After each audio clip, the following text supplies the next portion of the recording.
Welcome to the latest episode of Platform. Today's guest is Todd McInerney. Alongside Joey McGarry, Todd McInerney makes up one half of Mushroom Blading, and they have several decades of making magnificent contributions to blading culture. They have more videos than I could name off the top of my head, from early projects like Cirque du Soleil and Better Than Baseball, all the way up through the Big Wheels series and things like Mushroom Blading, which they're up to number 8 of, I think. And just the impact they've made on the culture as a whole is undeniable. There is no one who doesn't know who the Mushroom Blading guys are. They are regularly referenced in videos and interviews and podcasts, and rightly so, because they have left their mark on the sport.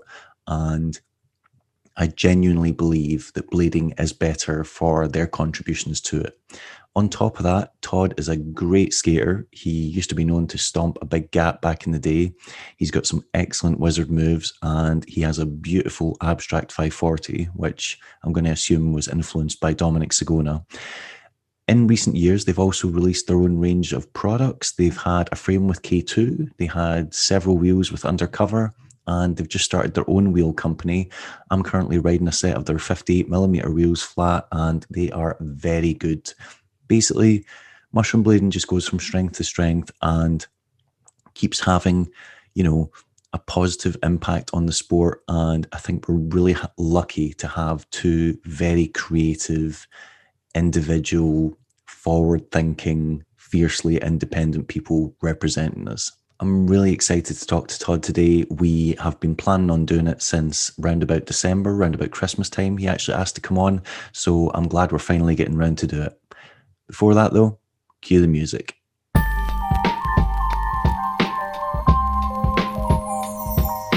platform.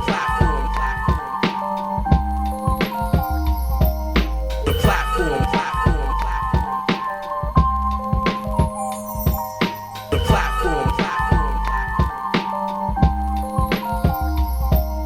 The platform. The platform.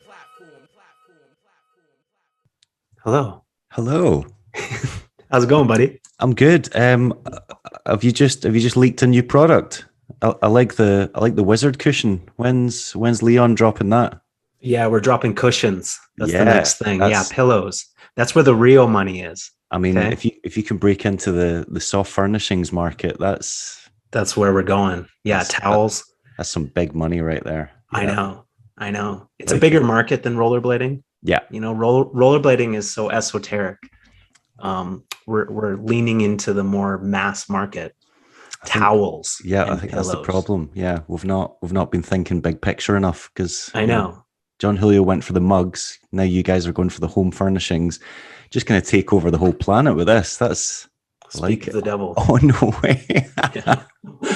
Man, we couldn't have orchestrated that better if we tried. I did not know you had that. Okay. How you doing? Perfect. I'm very good. Yeah. How are you? Has the snow thawed in Canada? Is it now outdoor skating season? It has. Yes, Right. The snow has thawed. The thing about this time of year is, and you might understand because you have winter in Scotland, I think, snow. We have winter like 6 months of the year. Yeah. Yeah. So once the snow melts, then the roads are covered in dirt because they just pour dirt all over the roads so that people don't crash in their cars. So now the streets are just very dirty. Okay. So, but the good thing is they don't pour dirt on the skate parks. So we've been skating some parks, some tennis courts, but a lot of spots are out of the question because they're just covered in dirt right now. Okay. Yeah. But you're getting back to it. We're getting back to it. It was a long winter, very long. Yeah. I literally went street skating for the first time 2 weeks ago. And I was like, Oh my God, it's almost April. Yeah. It was a long, usually we have maybe, sometimes throughout the winter where it dries up and we can kind of skate, it warms up. We didn't have any of those this year. So it was a long forced break. Yeah. And getting back into it is always a little bit rough. Because you guys don't have any indoor parks nearby, is that right? No, we don't. Right. So it was just no skating. Yeah. Yeah. Which So- sucks. Every year I'm like, why don't I just move? Why do I live here? Because you've made Kamloops one of the most famous blading destinations. So now you can't actually abandon it. Like, it's crazy how, like, it's incredible how many people like know of Kamloops because of you guys. Like, and it's not a big place. I know. Yeah, it's true. This little shithole where nobody really comes. Yeah. A part of it is the name Kamloops is very memorable. It's very weird and interesting. Yeah. It just sticks with people. As soon as they hear it once, they remember, oh, Kamloops. Yeah. It doesn't sound like a real place. Yeah. It sounds like it sounds like a company or something. Yeah. Yeah. Yeah. It's quite funny. I imagine if you said to like rollerbladers, like, oh, like name places in Canada, they'd be like, oh, like Vancouver, Montreal, Kamloops. Kamloops, yeah. They're like, say what? So you obviously got in touch and was like, I want to come on the podcast. And I was like, this is amazing. Then I'm a fan. Literally a day later, I saw that you'd already recorded another podcast with Jan. And I was straight on the messages to Joey, and I was like, Joey, he is one of the most promiscuous podcasters in Bladen. So he's just swiping right on everyone. He's just going through the. That's my goal. Yep. That's my goal, to be the most promiscuous rollerblader. I want to fuck all of you guys. Oh, I want to speak to, even before like all these podcasts existed. I remember having this thought, like I want to speak to every person in rollerblading. Okay. Yeah, that was like a goal of mine. Right. I thought you were just going on the massive promotional drive now that you guys have essentially got your own kind of like little like company going now. So I was like, maybe he's just kicked into overdrive and he's like, right, I'm just going to do as much press as possible. Just press. Press campaign that's part everywhere. of it's win-win. Win. It's all wins. You know, I get to talk to you. I get to try to figure out what's going on in my own head through conversation with weirdos from Scotland, and that's true. Also promote the things that I do, talk about things that I love to do. I hear it's you. bonus. Yeah, I love doing it. So what did you guys do for the entire winter if you weren't skating? Like, because you were still putting out loads of content. Like, you guys always have stuff coming out. Through the winter, we didn't really put out much. I mean, we dropped MB8 kind of at the beginning of winter. Joey's always putting out these nerdy videos just talking about narrative videos, all the like hardware and stuff. Yeah, the detailing goes into it. I'm like, wow, okay, it's I was like, I think I'm a blade geek, and then I listened to him like just talking about REMs for 10 minutes or something, and I'm like, oh my god. Oh yeah, super geek, which is perfect because I'm not a tech geek at all. So I just let him try all the shit, and then he tells me what's worth getting, and then I just get that. So I have my in-house technical advisor, right? Which because I don't have the patience to test stuff. Like when I go skating, I don't want to sacrifice a session like trying something that's not very good or breaking something in. I'd rather just skate the stuff that I'm used to and that I know works well. Yeah. I almost, when I skate, I don't even like to think about the skates that I'm in or the technology. I like that it kind of breaks me out of flow, right? To focus on the stuff that's on my feet. I like to just ignore it and pretend like it's invisible and not criticize it or wish it was different. Just, it is what it is, and like deal with it and just try to skate and enjoy and think about other things other than the gear that I'm in. Yeah. Whereas Joey will really like critique and like think about the stuff, which is great because he'll just try everything and say, hey, you should get this. This works really well. I think you'd like it. And then, it usually works out. Right. Yeah. He's my guinea pig. I tried, this year I tried to be more experimental and like try as much stuff as possible. And then I realized I just hate everything. So yeah. I was like trying all these different wheels, and I was like, these are actually, I was getting like angry at the session, being like, why are these so slow? Why do these feel like I'm on train tracks? Why are these like, this profile is disgusting? Or like I tried like loads of different skates as well. I tried the new rollerblade blanks, the Sean Keens. And literally the moment I like stood up and rolled, I was like, no, I hate these skates. I hate them. I hate the way they feel. And as soon as I saw them, I was in love with them. I was like, they look like Dirks. They look like rollerblade Dirks. Yeah. They're nice looking skates. But just the heel pad in it, because you can't take it out. And I feel like the heel pad it feels like you're just always skating against something. And I saw all these reviews and everyone's like, this skate's incredible. And I was like, I despise this thing. Right. Well, a big part of it is like what you're used to going into it. It might be a great product, but if it's really different than what you're used to, you're gonna like, what the hell is this? And also like I see, it seems like we used to be used to breaking things in for a long time. We used to accept the fact that like, okay, I got a new pair of skates. They're gonna feel like shit for about 2 weeks till I like really break them in, get my grooves in there. But now like people were like, no, we're not spending 2 weeks getting used to a product. If they don't feel great right out of the box, fuck this. Yeah. Which you have to give a lot of credit to them skates. I think like right out of the box, they just feel incredible. They are. Yeah. That was, because I tried the Mesmers and I really liked how they skated, but they were just tearing apart I would take my skate out. I would take my foot out of the skate, and then for hours afterwards, it would just ache. Oh no! I was like, that can't be good. That cannot. No. And it's just, I've just got big, stupid, wide, slabby feet that just don't fit that skate. But so many people are like, break it in. And I'm like, I'm 38 years old. Like, do you know how long it's going to take me to break this in? Like, I get to skate for like 2 hours a week. Like, that's not gonna. That will take you'll get to the end of the year and they'll still not right. Right. See, that is part of the problem. Like when we were kids, we would skate for 5 or 6 hours at a time. So you break in skates pretty fast. But now with these little short daddy sessions, it's like, no, it's going to take me a month. It's just not worth it. Yeah. Yeah. We went street skating during the week and parked our cars at the base. Glasgow's just a massive hill. Or lots of really, really steep, like San Francisco steep, violently steep hills.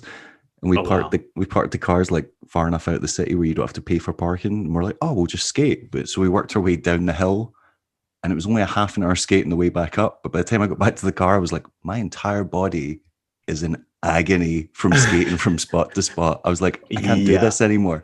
And I remember as a kid, I used to do it for like 12 hours a day on a Saturday, like every weekend. Like it's nothing. Yeah. And my calves hurt for like the rest of the week. Like they've only stopped hurting today. And I was like, oh no, like getting close to 40, you just can't do that.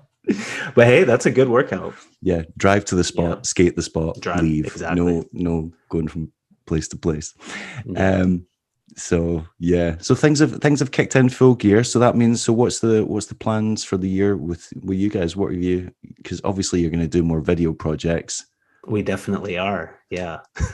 So does that mean more mushroom blade and more big wheels? Are we going to get another big wheels out of you?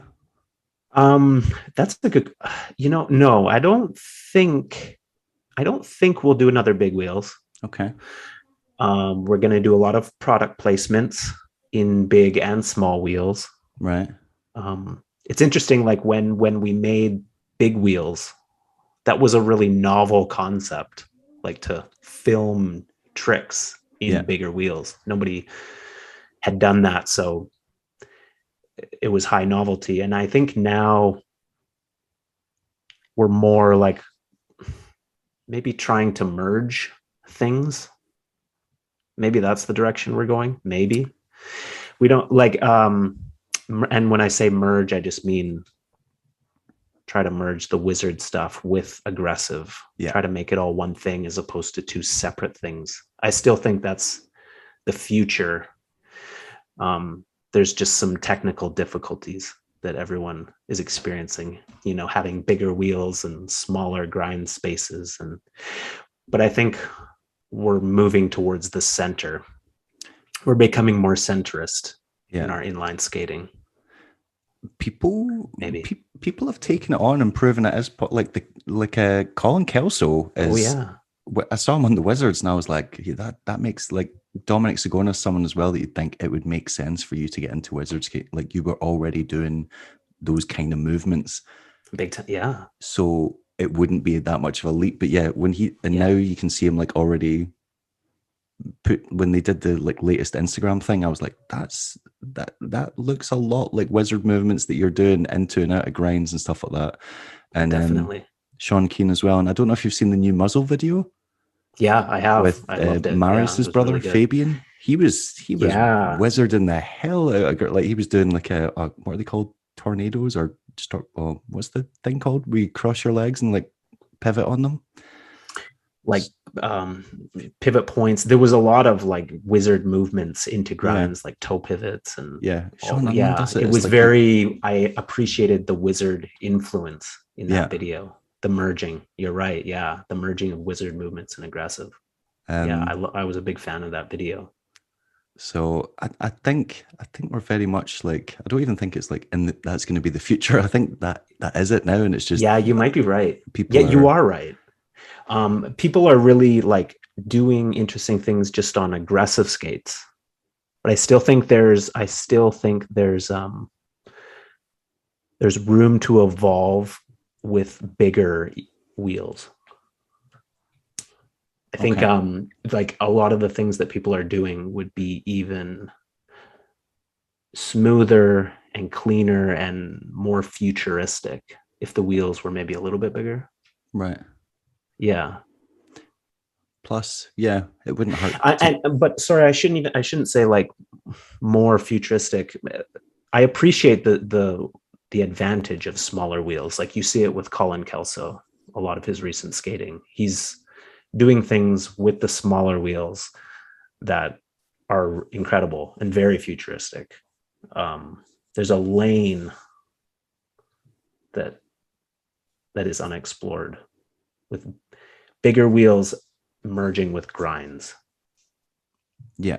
Or just trying to move away from being as grind focused as we are, because I think that is one of the kind of major drawbacks of aggressive, that because it is so grind heavy for people from the outside, it's just like it all just looks like the same thing. Whereas when the Kelsos are doing things like that, like with the foot movements and things, or you see someone like Danny Beer, I think it was Greg Preston was telling me like someone basically came into the shop, the Them Skate shop, that had never skated, and they just seen the Danny Beer at it, and they were like, that guy looks mental. Like I want to do that. And I was like, that's cool, because if you just saw someone like hitting grind, it doesn't matter how technical or impressive it is to the outsider, to like the pedestrian, they're just like, that's all the same thing. Like if I show my partner a video thing, she's like, he might as well just be doing the same thing over and over. Right. And a lot of it is so complicated that they wouldn't be able to appreciate all the little nuances. It would all just be this barrage of sliding and swiveling. And like, I think there is something to be said about more simplistic skating, that people can kind of understand the nuances a little bit better. Yeah. Because we used to always say that, like, to an outsider, a grind is a grind. Like, it doesn't really matter what type of grind it is. They're just sliding on a surface, you know? Exactly. Like, yeah. Like if you front side like a long rail, or you like sweat stance it, to anyone, they're just like, he grinded a long rail. Like, it doesn't matter. It doesn't matter what the trick is. So yeah. Plus I have thought about that a lot. Like when I started in the 90s, royales and stuff like that were just like a new thing. And the level of like grinding hadn't really progressed that much. So it was really easy to understand or like learn the movements really quickly and be like, oh, this is a royale, this is a unity, this is a soul.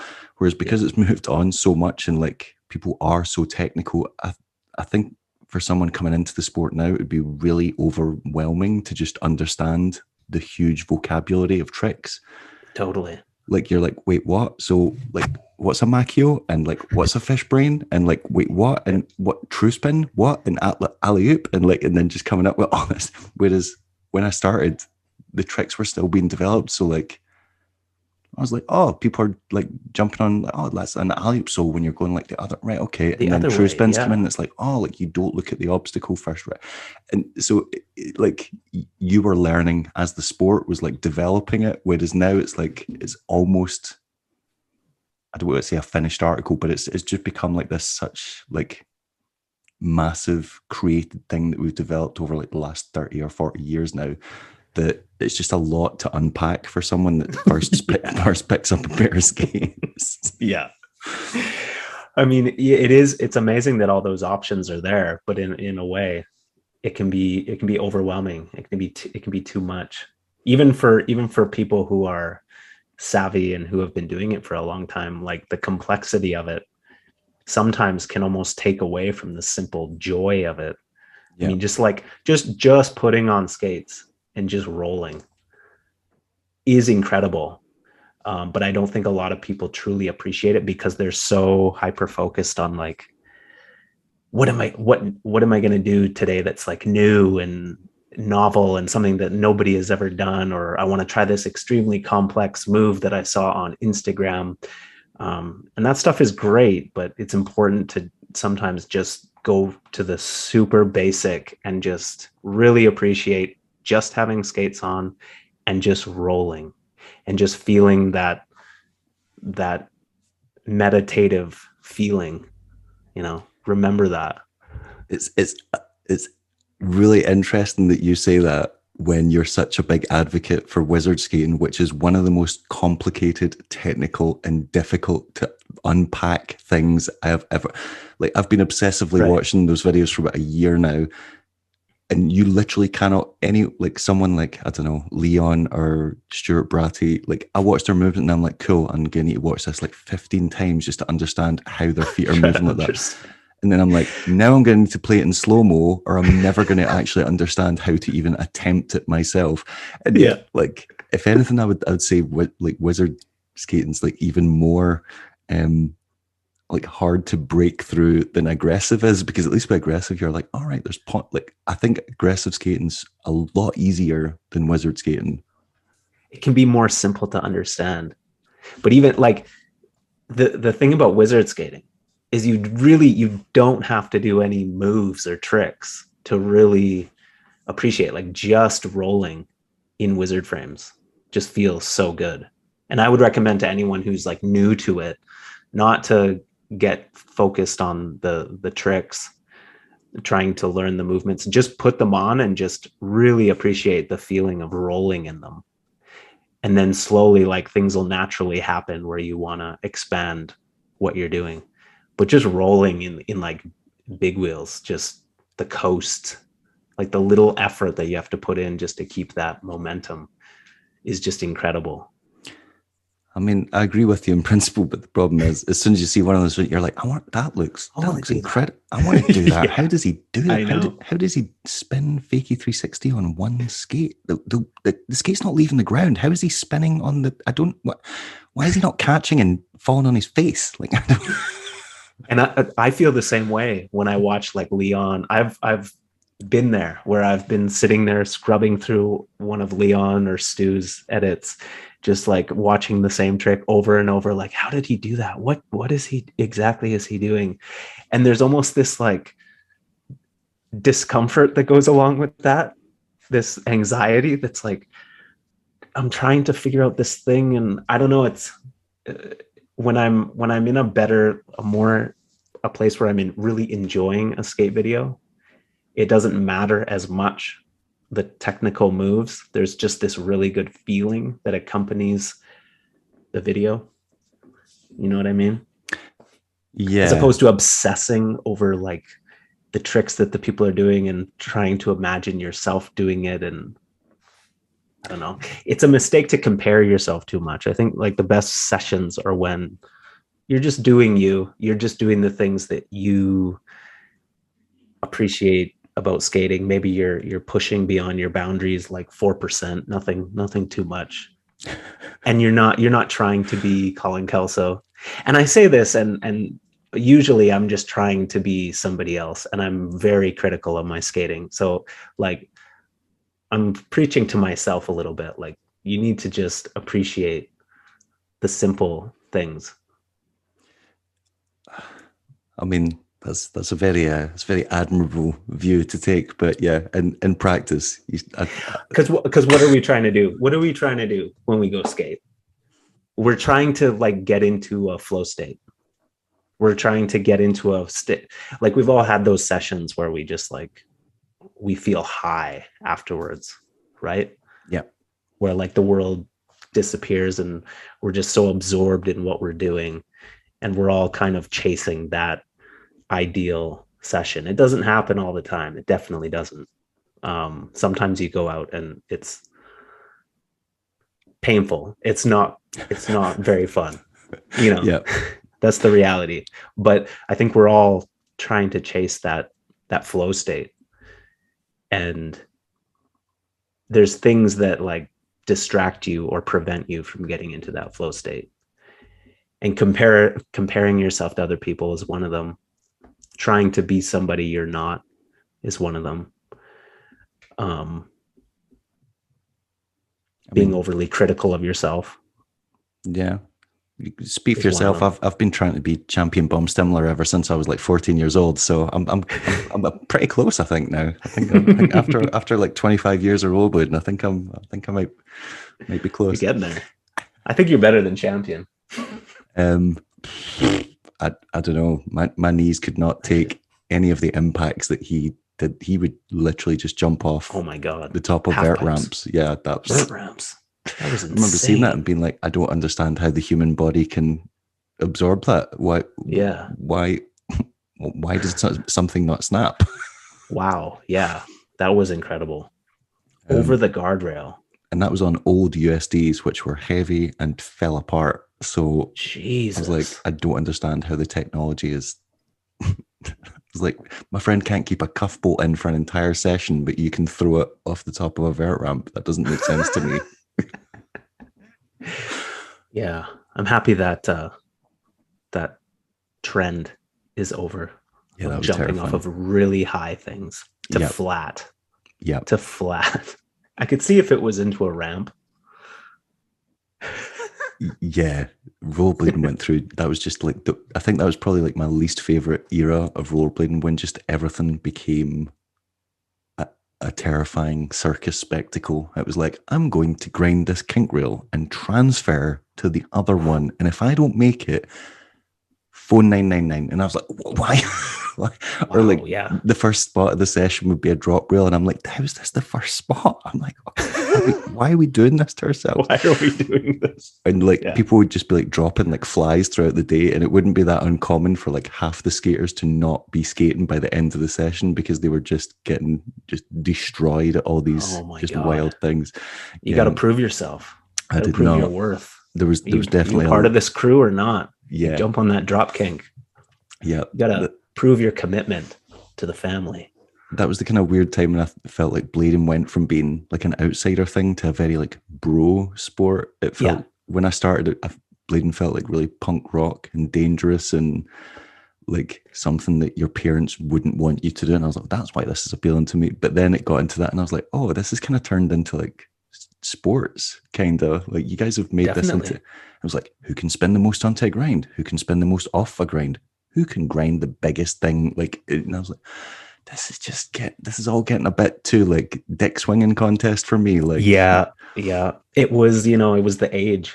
It was our age. Males at a certain age just have to like prove how courageous and how manly and strong they are. They, whatever they're doing is going to turn into that kind of dick swinging contest. Yeah, I suppose it was inevitable, and there was a lot of cultural but reasons. I kind of wish, I'm excited for a time when there's more participants in rollerblading that are mid-20s and are going through that, so we can sit back and watch the entertainment. It's kind of interesting in that sense that like the culture has moved so far away from that when you watch video sections now, they're nothing like what they were like 10, 20 years ago. But skate competitions are still like that. Like they are still like, it's very much like, oh, like this guy's gonna, like, I don't know, drop a 900 or like grind off the biggest obstacle or like jump from the It's true. rafters into the thing, and that's the guy that wins. And it's Right, really right. weird that as a sport, rollerblading moved so far away from that, and we don't really focus on it as much. Obviously, you've still got big skaters like, you know, Carlos Bernal or Michelle Prado or Julian Cadeau and stuff like that that still Of do like course. massive stuff. Yeah. But then competitions, it just feels like it's gone, It goes no, back to that. the biggest, the hardest, the da-da-da-da. Although people now complain that the people that win contests now wouldn't have won contests like 10, 20 years ago. And I'm like, I'm not necessarily sure that's the case, because I think there's a lot more consistency now as well. So That's the thing. Yeah, there is more consistency, you know, more nuance. But if you're just looking at amplitude, they're right. If it's purely amplitude, like some of the tricks that went down in the early 2000s were just absolutely insane from an amplitude perspective. Yeah. So it's just, I think we're in this really interesting, like, skating's just going in these like very different directions at the same time, but trying to push towards some kind of like unknown end goal. And you're like, wonder where this is going to end up. Like, I did not predict grind shoes making a comeback. That was not. That's surprising. Like, I understand 90s nostalgia is big, but like when Powerslide reintroduced Epic Grind Shoes, whatever it was called, I was like, okay. Even with all the nostalgia for that era, I did not predict that being one of the outcomes. I think it's great. I think the biggest problem with rollerblading is the wheels. So I think it's great that they took those damn wheels off. You know, that has been ruining the enjoyment for everyone. Yeah, I just hate having to skate up to a grind. I would rather just run up to it. It does open up all those spots with like dirt run up that all the BMXers get to enjoy that we don't, or like but it's just in the 90s they were obviously marketing that towards teenagers, because most skaters were teenagers. They were marketing it towards inline skaters and skateboarders. But now most skaters are between 25 and 35, and it's like, right, are you going to market these quite immature looking trainer? Like, even now, like, I wouldn't wear like chunky skateboard shoes anymore, because I'm like, I'm 38 years old. Like, I'm not. What, like, you don't want to just be walking down the street on your way to work and just like grind on that handrail? Like, you don't want to do that? Yeah, I don't want some guy like shouting out, like, call me like a boy, like some, like, he's like, what's with a washed up like boy band look? Like, what are you doing? Like, it just I just don't feel like I can pull that off. But it'll be interesting to see who they try and market it to, because they've got like a strong team. So they do have a strong team. It's weird. Like, they've just like recruited all of their like Powerslide employees and been like, you need to promote these grind shoes. But you would think if they weren't into it, it's like Nick Lomax does not do anything he doesn't want to do. Like, he just basically he's like, I'll put out Instagram clips as and when I want. He's like, I'm not filming full parts anymore. I don't need to, like, I've done all that. Like, he's got like 50 street sections. He doesn't need another one. So he's like, I'm just going to amaze people on Instagram. So I'd imagine if they went to him and he was like, no, I'm not, like, I don't want to do this. This is lame. But he was like, no, yeah, cool. Send me the shoes. I'll grind stuff on them. Montre as well. I don't see them making Montre do something he doesn't want to do. They seem on board with it. So yeah, I think, you got to be a good employee if you're going to be on Powerslide. You got to be a team player.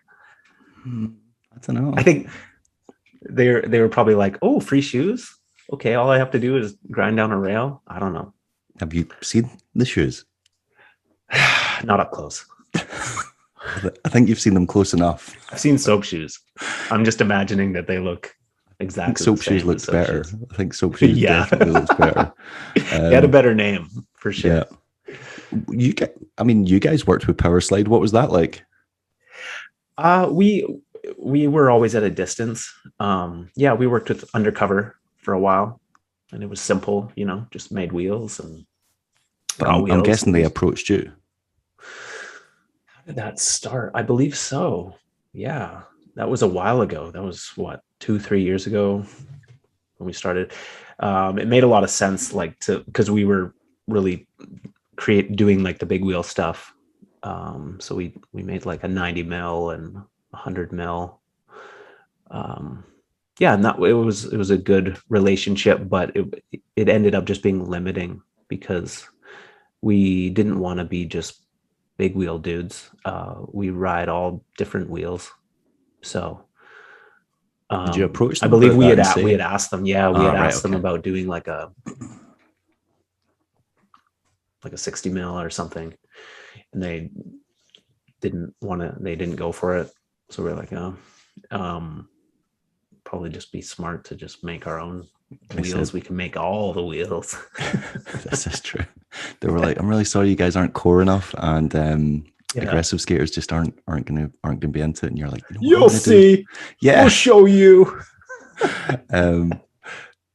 That's kind of wild that they weren't like, well, I guess they have got quite like a lot of, Yeah, they got a lot of people. and they released quite a few at one point I noticed they'd released 3 different 60mm wheels for like different pros, and I was like, why are we've just got all these all these different colored 60mm wheels? A And we're lot okay, of cool. yeah, it's pretty crazy. But And I like, remember we were all stoked. We were getting a 65 mil that they had made, and Okay. they shipped them to us, and we looked, and they said 65 mil, but they looked a little big. We measured them, and they were 68. So they just like came from the factory. I don't know. Nobody noticed. We were the first to notice that, yo, these aren't 65s. These are 68s. that is kind of odd. Yeah. Yeah. Okay. But they're just making so many wheels, like they don't even check. Yeah.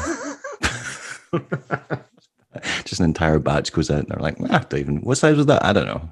Yeah. You guys have had like successful product launches though, because you had the K2 frame that sold out in what, like a day? Like less than a day? Like a few hours. Yeah. Yeah. And then there was obviously, what was it, 2 wheels with undercover? Is that right? 3. Well, yeah, we did the green. We did a green and white with the same graphic on it, Mhm. kind of mushroom snaky thing, and then the Twin Peaks wheel in 2 colors. Yeah, I think those were the only ones.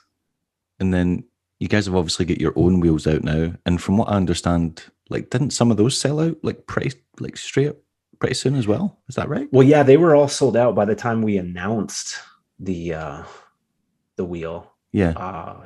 They were all sold out to shops. Not sold out, but sold from our end to shops. And yeah, we have a couple future orders that are booked and sold. Yeah. No way. So that basically, I think that says quite a lot about mushroom blading's cultural relevance within skating, because if you guys are able to shift that much so quickly, it is an indicator that you can make it bigger or do more, or like, I don't know how many you ordered, but like that you could potentially make a bigger order in the future and still have financial viability and it not be as much of a risk, because you're like, well, we got rid of this many this time. So does it, like, have you been shocked by the response to these things? Because like when those frames, that's kind of wild for frames to like sell out that quickly, and then obviously the wheels and stuff later on. I have been surprised, yeah, especially by the wheels. Definitely, I was surprised at how quickly they sold and the demand of them. We wanted to really build it up slowly, and so like the size of the orders that we're doing, we didn't expect to be so big right away. But I think we've just been doing this same thing for so long, me and Joey. Like we see the secret. I'll tell you the secret. The secret formula of mushroom blading success is you don't want to be too good that you get sponsored.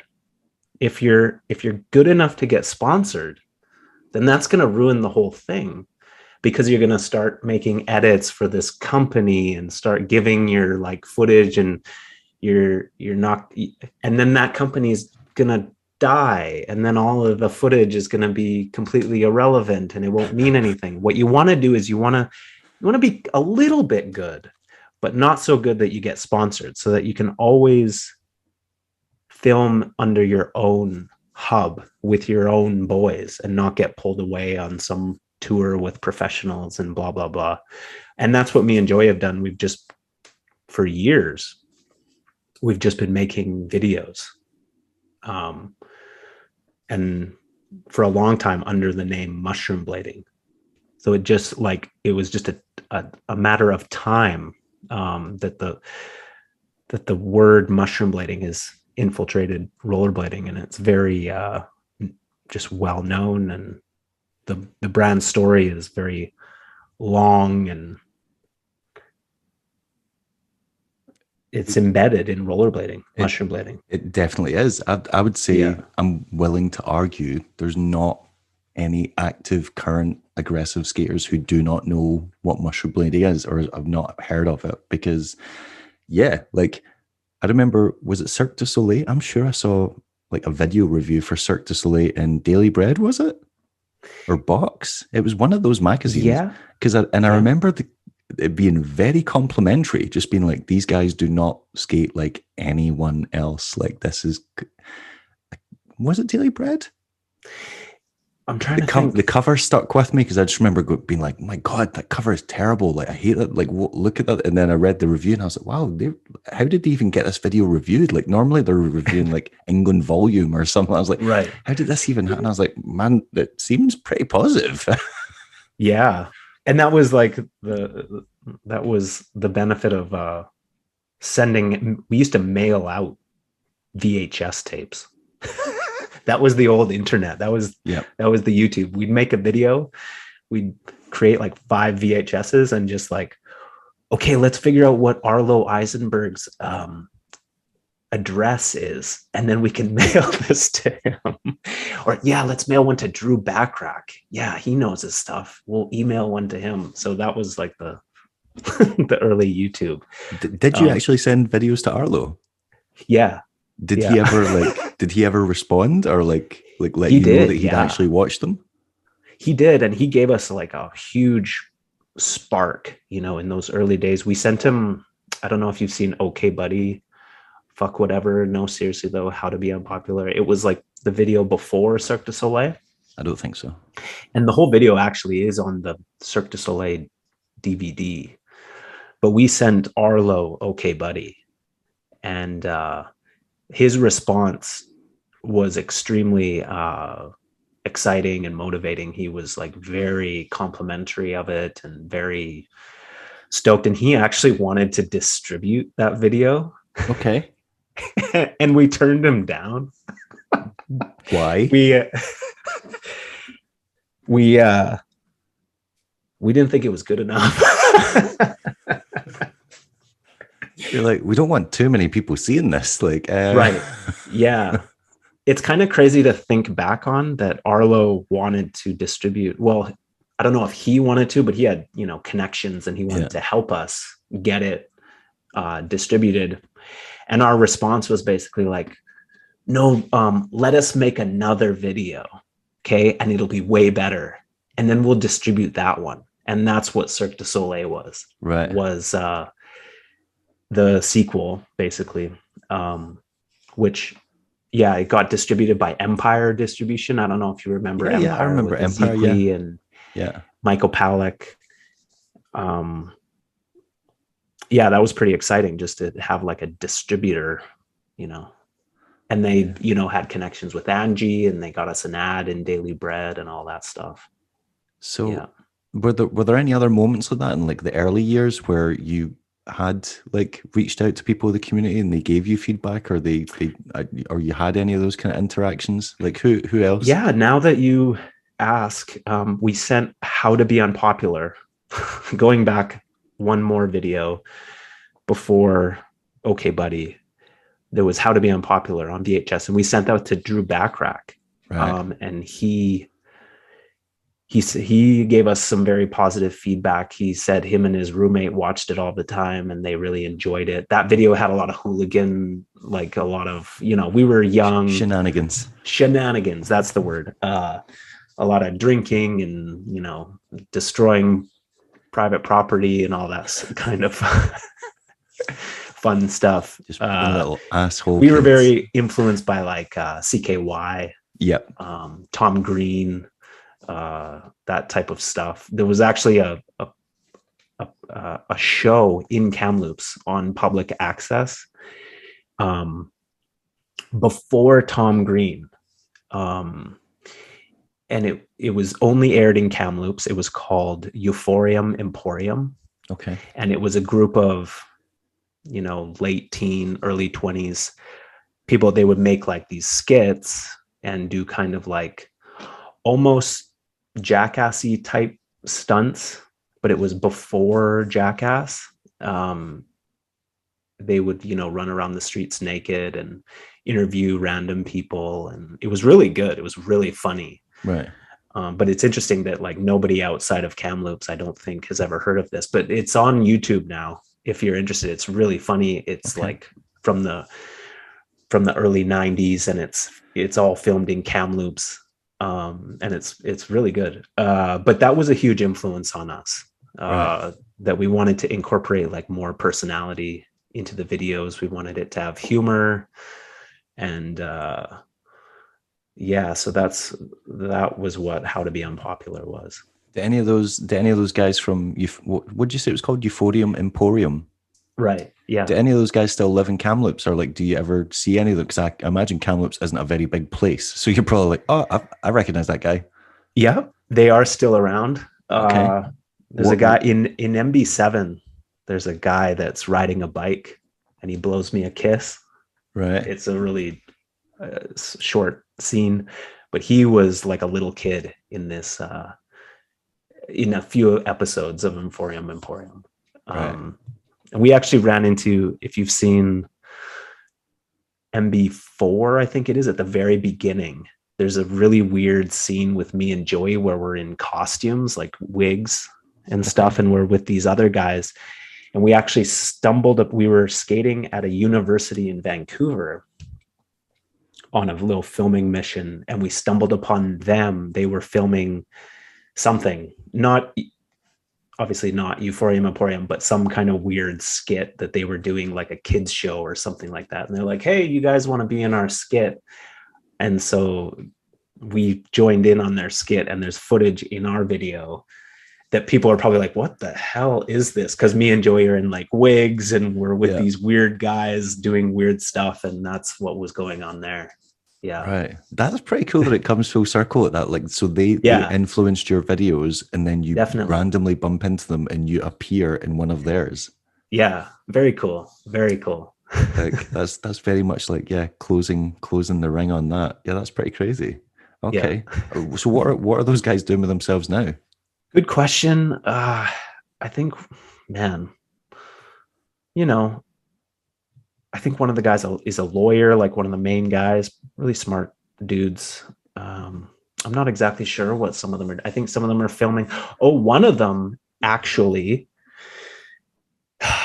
Adam, I think his name. He does like, I want to say commercials, like for the Vancouver Canucks, like during the game, during the hockey game, they'll have like on the big screen, these, what I don't even know what you would call it, like promo, like just these videos to excite the crowd. Yeah. And they're all these like lumberjacks and stuff. And he's doing really well making those types of videos.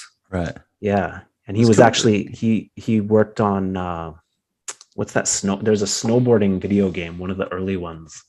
SSX? SSX. Right. He made that, or he was one of the main dudes who produced that. Wow. Yeah. Okay. Yeah. So there's a lot of connections. Yeah. With Euphorium. That's cool. That's at least one of them still doing creative stuff. Yeah. Oh yeah. Yeah. So see, the reason why did you send it to Drew Backrack? Is it because of Better Than Drugs? No, it's because of Under the Influence. Right. Okay. We were huge fans of Under the Influence and Life Plus. I Life didn't Plus was see already Better going by Than that Drugs time. until years later. Right. Okay. Yeah, there were holes in our video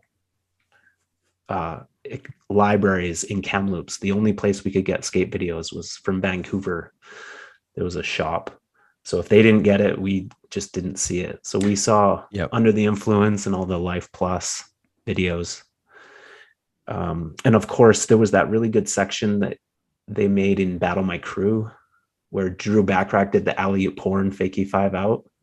Okay, That's really sick. I kind of, by that point, I'd stopped watching VGs. I couldn't, when something's just so established that you just lose interest in it. Like by the time it got to that point, I was more interested in like the Dave Temple videos, like espionage and stuff like that, or like whenever it was made by someone I didn't know, I was like, oh, I'd rather check that out than another VG. I hear you. And I really hated the crew mentality thing as well. Like, oh, our crew's better than your. I hate it. Just Battle my crew. It seemed so like organized sports that I just couldn't. I couldn't handle it. But yeah, that is really lame when you really think about it. Battle my crew. It's like it kind of reminds me of like the fight scene in like Anchorman where they all just meet up in their different like outfits, being like, right, we're from here and we're from here and we're gonna like kick your ass. So I'm like, okay. It's a lame title, but it's a cool concept that all the different like groups would create an edit for like a video to make it like a contest, like we're better than you. That's kind of lame, but it is cool to like assemble a video. Like we actually had a Canada version of Battle My Crew. And we would make edits, and that was kind of cool. You'd send your edit off and then you would get the VHS and it would have like edits from all over Canada. That was kind of cool. But I hear you on the name of it was just lame. Battle My Crew. We were trying to be, I don't know, hip hop or something where they have those rap battles. Yeah, I do know what you mean though about like missing out on stuff. Like there's so many videos that like we had a shop in Glasgow that sold skate videos, but they only had like a limited number. So if say they only brought in like 5 copies, well, if you went to the shop and the 5 copies were gone, you missed out on that episode of VG or whatever video. I only saw unless you had a buddy that you could like trade another video. There was a lot of that going on. Yeah, you would just go around to people's houses or get like a blank tape and get them to copy it. But I only saw the FR team video for the first time like this year. Me too. It was up on YouTube for like a week, and I was like, how like. Because I loved all the skater, like Gil Vasquez was obsessed with Gil Vasquez, and then when I saw his footage in that, I was like, "Oh my god!" Like he is, even for now, even then, I was like, he is smooth on skates. Yeah, I still remember seeing Fast Shoes for the first time with Gil Vasquez. It was that section just blew my mind. They were just so stylish and gangster. It was like, holy shit, these kids are dope. Yeah, yeah, and then. I just saw not too long ago that John Ortiz had went on holiday with him, and I think Austin Paz was there as well in Puerto Rico. And I was like, "This is what he's still around. He's still like these people just disappear, and you forget that they ever existed. And then to like see him pop up in like someone's Instagram, like a picture with him, I'm like, this is mental. Like, very cool. So, did you ever get like back then? Did you ever like send stuff to people? I don't know that you wanted.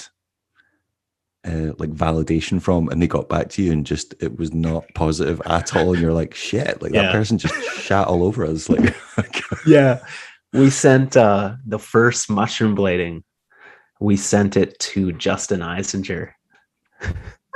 Oh god. And this was the first person that had seen it. This was the first like feedback that we received, and it was just like, this shit is like, I hated this video. Like, you guys are just like, I appreciate you guys. I'm paraphrasing, but it was basically like, I appreciate you guys like trying to do different types of skating, but it was just so ugly. And especially Todd's movements, I just found to be really ugly and just trying way too hard. And we were just like, we were all stoked on this video we had made. And it was just like, woo! You're like, my feelings, like they're in pieces here. Why would you? Yeah, you made a big mistake here, Joey. Yeah. So let's get rid of our cameras and never make anything again. Thank you. Like, right, okay. Yeah. Yeah, that was pretty harsh. Have you had any contact with him since? Because obviously, like, you guys have just got bigger and bigger. Like, has he ever had any or even acknowledged being like, wow, I totally like said you guys sucked and now you're kind of killing it? Well, we did that Angie Walton interview that, Ooh, you know, she didn't have very kind words for Justin. she And did not. Actually, I gave Angie a really hard time about that because Angie promised me that interview years before you guys. Literally, really? She like helped. I got in touch with her when I started the print publication.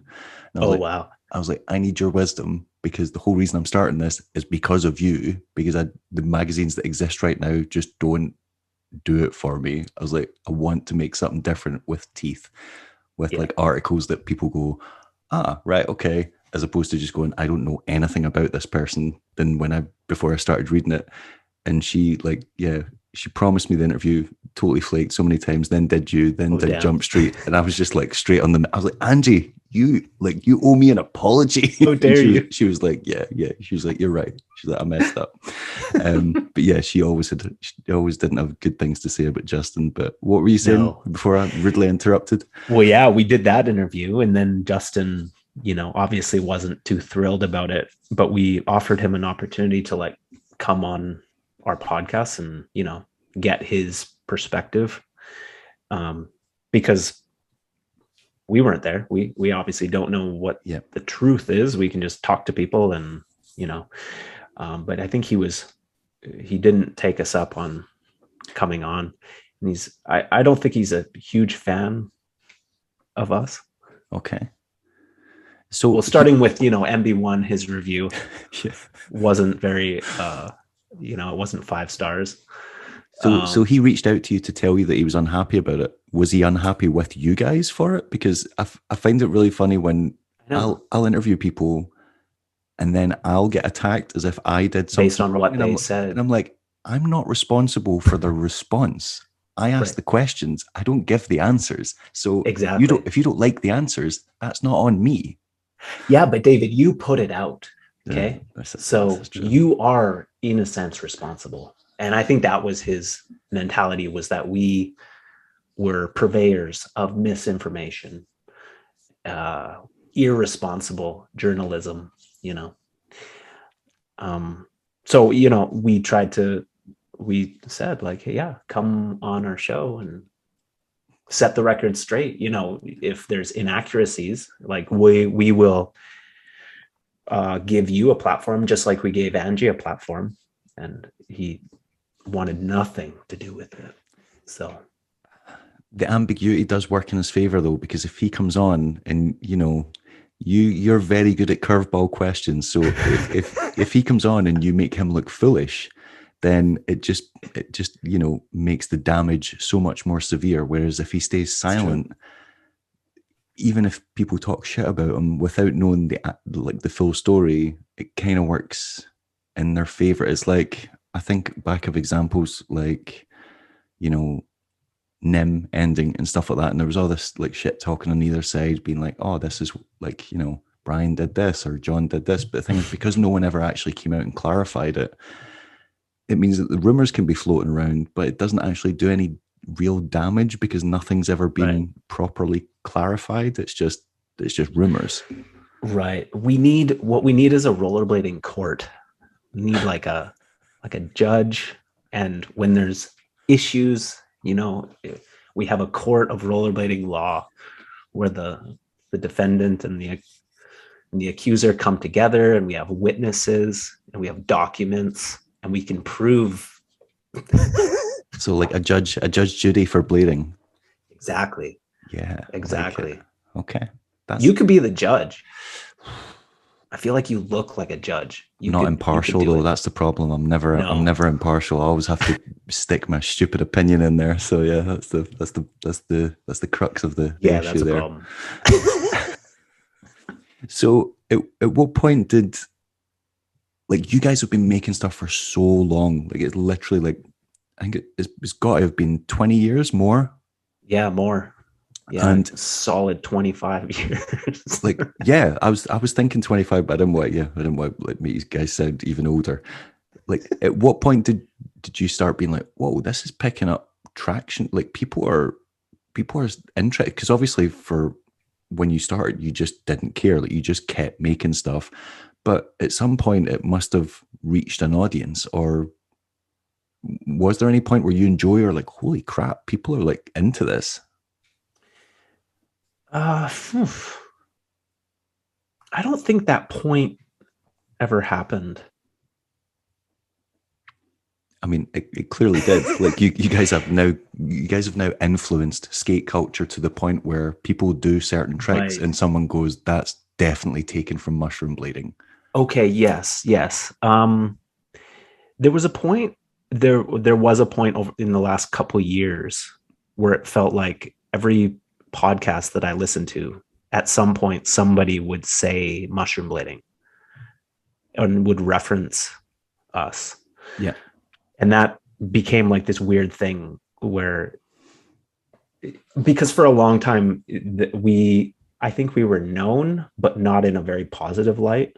Okay. Some people were positive about us. I shouldn't say everybody, but a lot of negativity was, people had a lot of negative things to say for a long time. And then it flipped, I think, in the last few years, where it's been a lot of positive. So yeah, that happened for sure. There was a flip. I think the culture has changed a lot.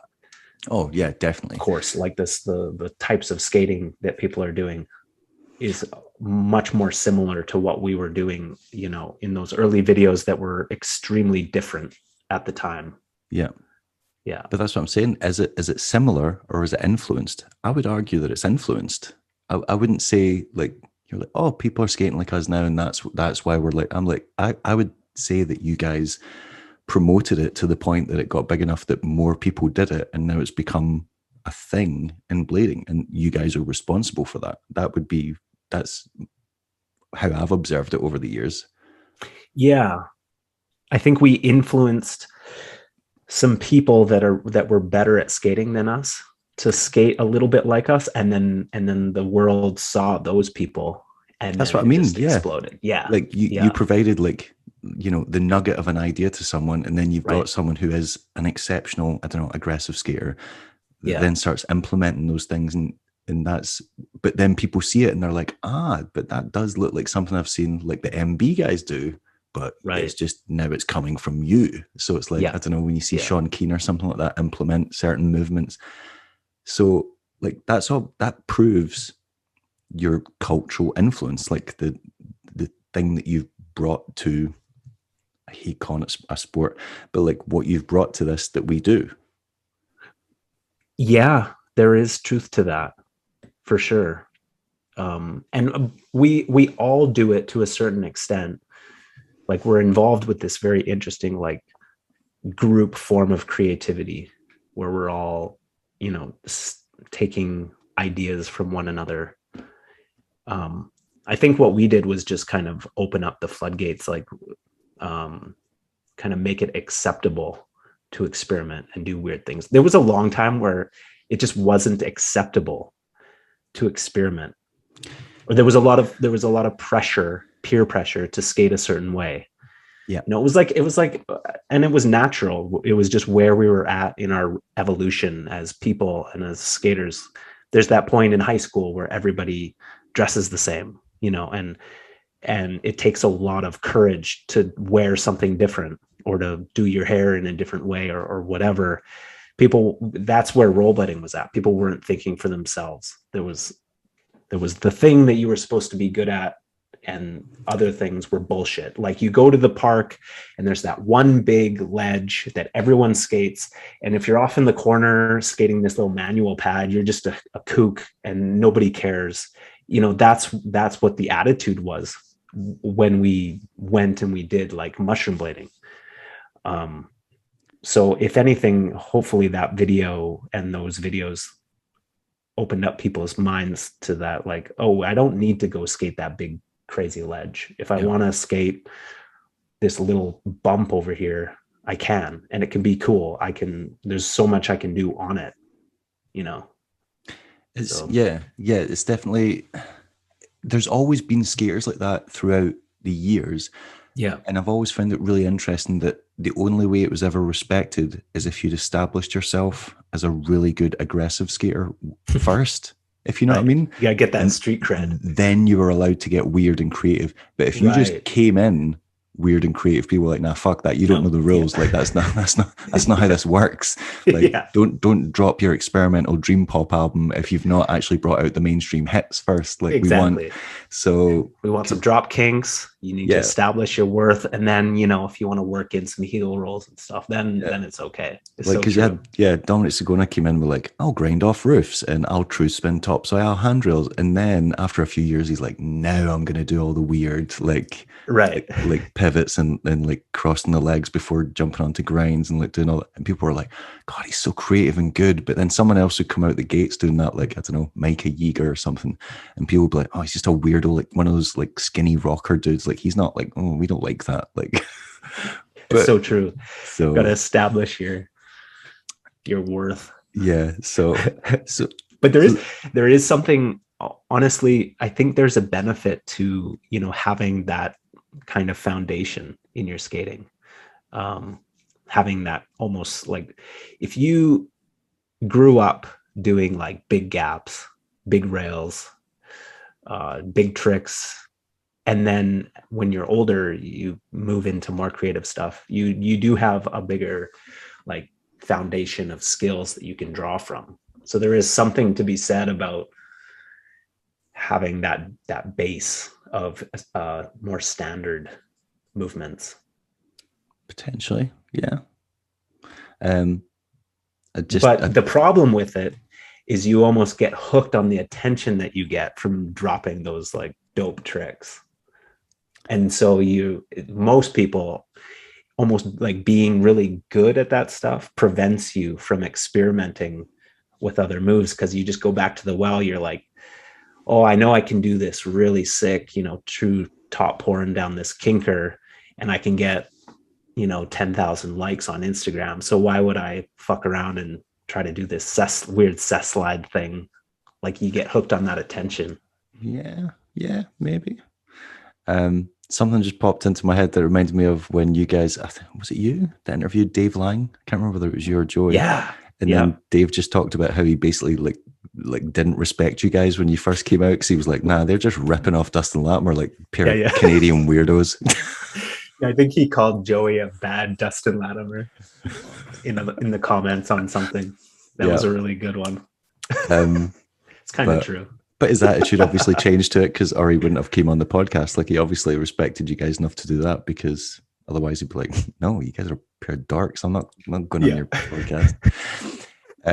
So there's never been a point where like, I don't know, you phone Joey up and you're like, man, like, can you like they were just talking about us in that part, or I don't know, someone that you like really respect, or like you're like, people keep bringing us up, like we are obviously a thing now.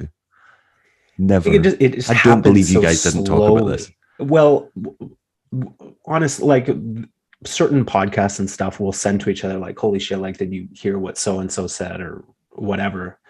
But there's been just little things for such a long period of time that one moment, I don't think there's been that one moment. There's just been small things consistently along the way over a very long period of time that have happened, that have been little, catalysts or little hints that, hey, like you're doing something right, you're doing something interesting. This little thing happened that was like a little nugget of like positive inspiration. There's been so many of those throughout the years. I guess enough to keep us kind of motivated to do it. But really, like the most important thing is just the joy of doing it. Like if the process itself isn't joyful, then we're not going to be doing it, and that's beyond like what people say about it or what people's response is. Like the most important thing is that we enjoy doing it, that we go out and have that spark. You can't depend on positive feedback to provide that spark. The spark has to come from you being excited about the future thing that you're doing. True, but the positive feedback is also like it's one of these things that can be a driving force and spur you on to want to do more. Because if you didn't get any feedback, you'd be like, "This isn't connecting with anyone. This isn't finding an audience." And then it's true. Then there would be no, because you could just skate for yourselves, or like not have to go through the hassle of like spending hours editing something and like correcting it and making sure it's just right for like. It is true. Yeah, you're right. The positive feedback does provide inspiration to do it. But you almost have to be willing to get the negative feedback as well, or not. Yeah, you can't just chase the positive. You have to be willing to like think for yourself and be like, I know this is sick. I also know that people are going to have a weird reaction to it, but I'm going to do it anyway. That's important. But if you get too hooked on the positive, then you won't take those risks. Right. So it's both. There's a balance involved. Like, of course, the positive is nice. It's nice to hear somebody say like, I really got stoked when I saw this video that you guys made, or like, I love that. I do love that. But I understand that the negative feedback, we get a lot of shit talk, and that's fine. It's expected. And it's like, it's a part of the whole thing. You can't, I like to create things that are polarizing. That's exciting to me. Yeah. You're on that edge, right? Yeah. You guys are definitely antagonizers, but I think that's just kind of always been the case, and probably why you guys are such big fans of Arlo, in that kind of era that he basically created within blading. So yeah, that kind of makes sense. But it's, yeah, I know what you mean. Like if you see that something works and you're like, oh, if this works and we just keep doing this, but then that could backfire, because you're like, well, we're doing what we know gets views and likes and gets like positive feedback, but then people are like, oh, they've kind of just like pigeonholed themselves and now just doing the same thing. But I don't think there's ever any fear of you guys doing that, because you're both very clearly creative individuals and who have weird ideas. So like even like in the latest video where you're just like running on your hands, like that image will never leave my head. Like I regularly, it just pops into my head for no, like I can be just making lunch and I'll just start laughing. And so like, when can you say that about like any other skate video? Like, oh God, that, I'm not just sitting there and then a top soul just pops into my head. No, like Todd running with his shirt off, like towards the camera, being a creepy bastard. Like that's gonna Yeah. So those kind of cringy things. Sometimes that's what sticks with you. But it works, and it leaves an impression. So I don't see how that can be a bad thing. Or I love how people have started using Joey's clip as a meme to like make fun of people that aren't good at skating. But that was exactly what he was basically doing in the video. And I'm like, you can't, like, okay, so you're using a meme of a joke that he already made to basically make fun of him. So it's like when he did, like, he pulled up his pants like really high and like did a stand-up Mizzou, and they're like, when your knees don't work because you're an old, like, out of shape shit blader or whatever. And I'm like, that's basically the joke he's making. Like, what are you talking about? I love it. My favorite was it was like a picture of Frankie doing like a dope grind, and it was like, this is how I think I look when I skate, but this is how I actually look. And it was Joey doing his his Mizzou. But I love how funny skating can be, like how silly and dorky rollerblading can be. There's a lot of possibilities for just humor and just weird movements that, like you said, like just stick with you. I mean, rollerblading definitely has the capacity to be incredibly dorky, and it's one of these things that throughout the years I'm like, it's really hard to make rollerblading look good, and it's really hard to make rollerblading look easy. Like Yeah. You can just hop on a skateboard and push. And as long as you can just skateboard down the street, as far as anyone knows, you are a skateboarder. Like if you can do it and just look, like you don't have to be able to do any tricks. You'd have to be, as long as you can just push down the street and be able to stop. People are like, that guy's a skateboarder. Right. But just skating down the street, most people don't look that good just skating down the street. They just don't. It takes a lot of skill. Like I've been skating 25 years. I can do a certain amount of tricks. But I know skating from A to B, if someone sees me, they're just like, look at that darky bald guy on skates. Like, what's he doing? Like, they have no idea that I've dedicated like decades of my life to it and like studied it and like just tried to get as good as I can at it. But they're just like, look at that fucking nerd on a pair of rollerblades in the street. Yeah. So I love that. I think rollerblading breeds that kind of like not giving a fuck kind of because we've all been mocked, we've all been bullied for it, but we know that it's cool, like, and we don't need validation from the people, otherwise we would have stopped doing this like a long time ago. So it kind of it exercises that kind of freedom of thought.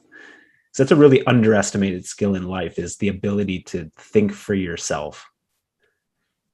I mean, it sounds so simple, but with all the information and peer pressure and messaging from everywhere is telling you what's cool, telling you how to live your life, telling you what's important.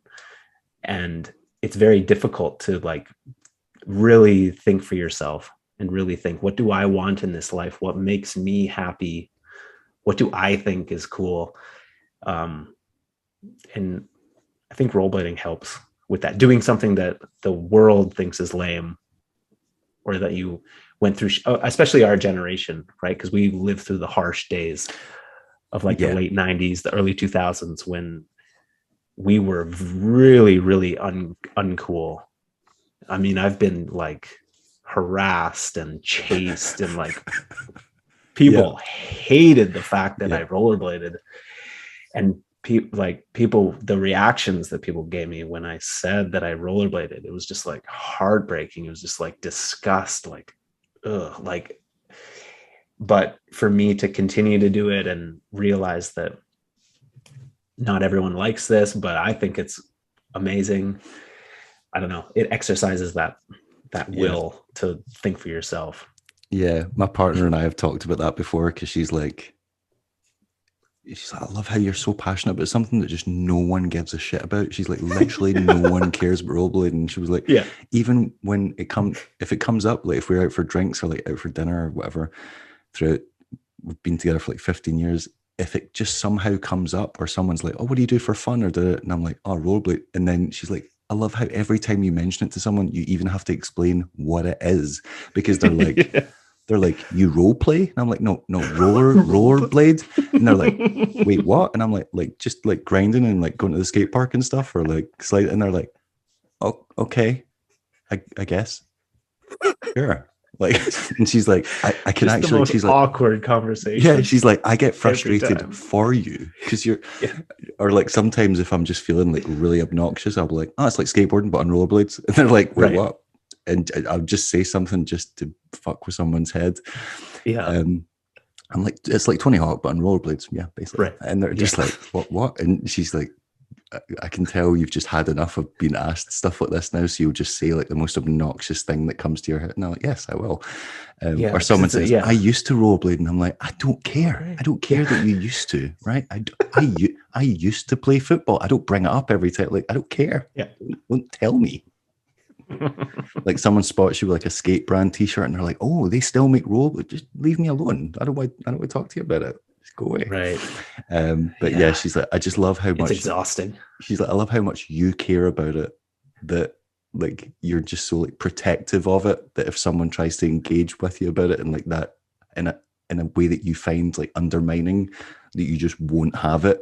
And I'm like, no, I'll shut the conversation down straight away. Or someone goes, oh, I used to skateboard. And I'm like, I don't give a fuck that you used to skateboard. Like, oh, so all right. So what you're saying is hypothetically, because at one point in time you used to skateboard and I still rollerblade, that means that if you did still skateboard, we would be mortal enemies. I'm like, what are you like, you're a grown man. What are you talking about? Yeah. Like, leave me alone. So yeah. She's like, I've got no interest in rollerblading. She's like, but the way like you just passionately defend it just makes me like it even more. Because she's like, literally no one is into this thing that you're obsessed with. Yeah. And I'm like, yeah, that's fine. It's That's very okay. unusual. Yeah. It's a very unusual thing. There's not many things like that where people are so disinterested or have a weird feeling about it. Especially now as you get even older, because it's like everyone you're talking to, or at least I am, also has kids or is also of like a certain age or like is established or owns their own house or whatever. And they're like, you fucking what? Like you what? And they're like, why is David limping? Oh, like he fell down a set of stairs last week. And they're like, what? Why you're what? Like, grow up. Why are you doing this? And I'm like, no, I won't. Like, because what are you saying? So growing up is stop doing something I enjoy. Grow up. Be unhappy like everyone else. Be unhappy, yes. You're making us uncomfortable with your passion, your strange look at the passion. pain you're putting your body through. And I'm like, I don't mind. I don't mind that. That's not an issue for me. Physical pain is not an issue. If it was, I would never have done it in the first place. Yeah. So yeah, it's interesting. We just kind of get like insight into what I refer to as pedestrians, like a pedestrian's view on what you do, and they're just more often than not, they just think you're either an idiot or insane. Yeah. But it's healthy. It's healthy to experience that, because a lot of people would just never go down that road that's unpaved or like weird or, that goes against how most people think. Yeah. So, That's what I like about it. Like when someone speaks to me about it respectfully and they're like, God, that's really cool that you've got something you're so passionate about. And they're like, what keeps you like, you're obviously getting older. You've had all these injuries, been in hospital. And I'm like, because you will never understand what it feels like to be terrified of something and do it anyway, and then overcome it. I'm like, have you ever done something that's like actually made you like shake? And they're like, no, I've never put myself in that. I was like, I've literally stood at something and thought, this could go very wrong. Yeah. And I could either be in hospital or die. And I was like, but I'm going to do it anyway. And now you obviously don't get that feeling because you're older. And it's just enjoying it but I was like, I felt that more times than I can actually remember. And it's an insane feeling to like roll away from something and be like, I fucking did that. And that's mine now forever. Oh God. Or even just if like unlocking a new trick and like dedicating hours to something, or even days or weeks or months or whatever. And then you get it and you're like, even if I don't land that again, I landed it and it's mine. Yeah. You will never know how that feels. And that's why I keep doing it. And they're like, okay, yeah, that makes, when you explain it to someone in that terms, but people understand a feeling, people understand that, the adrenaline rush, or like, the feeling of accomplishment. So what's like, if blading does get bigger, and which has obviously been indicated with the kind of little boom that we had during COVID and things, I guess things have started to kind of like level out now, but skates selling out really quickly and things like that.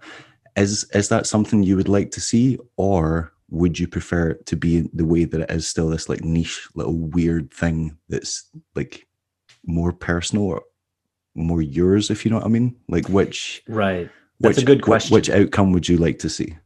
Yeah, that's a good question, because obviously if it does get really big, there's downsides to that. But I think the goods outweigh the bads. I would like to see rollerblading get really big. I think that would be really cool. I would love that. Like I've said before, I would love to just be walking down the street and just see groups of kids skating, handrail or whatever. Like I would love to live in that world where tons of people were skating. Of course, there would be annoying things that would come with it. It would be heavily commercialized, and there would be, bullshit advertisements on TV, and there would be weird television segments, and you'd have to deal with people kind of misunderstanding what it is. But it would just be so cool to have more people skating, more kids. Like rollerblading is pretty small in that age bracket, in like the 15 to 20 group, and I would like to see more participants that age. Oh yeah, like every time I look at the YouTube analytics for the channel or the podcast, it's hilarious. I'm like, wow, everyone that watches this is above 30. I'm like, oh my god. Yeah. Either that or just anyone under the age of 30 is like, I'm not watching this bald guy talk again. Give me a break, man. Yeah. I really want more younger participants. That would be cool. Yeah, I want it to grow for sure. I want like skate shops in every little town. I would love it if there was a skate shop in Kamloops. That'd be great. Why not? My only fear is with the whole thing's getting bigger is that we don't learn anything from what happened previously. So we're always like, oh, we're older now, we're wiser, we're more established, we've got a culture. Like, we won't allow ourselves to be marketed this way again.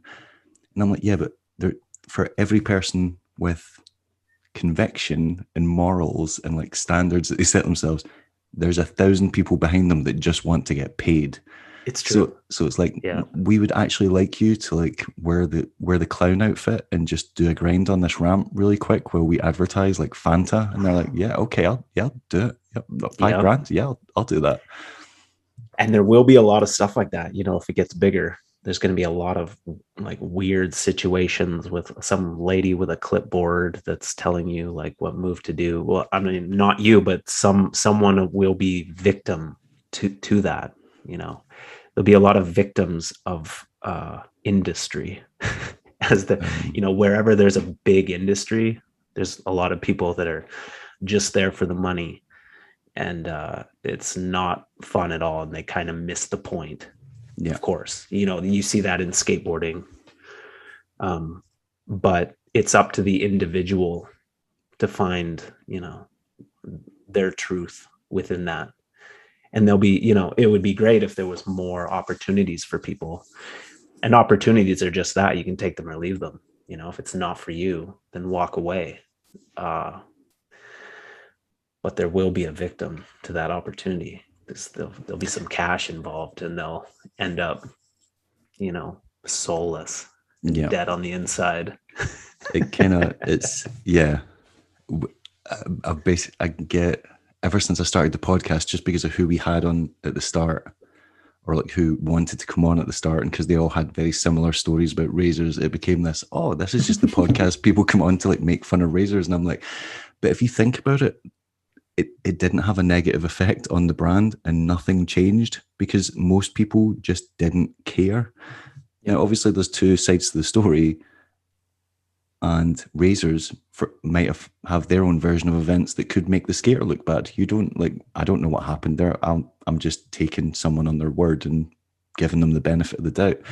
Yeah. But I was just quite surprised by the amount of people in the comments that are like, they just don't like, they're like, I don't care. I like the skates. I don't care how they treat their riders. It's true. And you're it's like, true. Well, how do we expect things to change or get better if we tolerate that kind of behavior? Now, I'm not saying I've met Andy like twice. I don't really know him very well, but the stories that have come out are bad enough.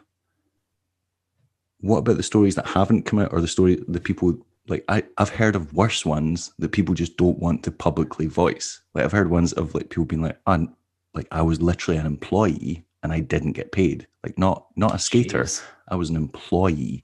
And I'm like, that's not legal. Like, so the stuff like that. But then skaters are just like, yeah, but SLs are cool, man. So that's all that really. And I'm like, and then the same person will be like, God, I really wish like my favorite pro skater could get paid and like do this as a full-time job and like have it as a career. And I'm like, you can't make that argument in one breath and then say, I don't give a shit how a certain brand treats its riders or staff because I like their product. Like, it's like, yeah, the disconnect I still find quite jarring at times. Well, once you find a skate that works, I don't know. I think like if I loved razors, I would probably still skate them. I like that I have a good feeling about like the brand of skates that I skate, definitely. But I've gone through horrible skate crises where like every skate that I try just hurts my feet and it's not fun. And if I was stuck in that and then a skate came along that, they exploited people and didn't pay their employees, but the skate just felt so good, and I felt like that was my only option, I would probably skate it.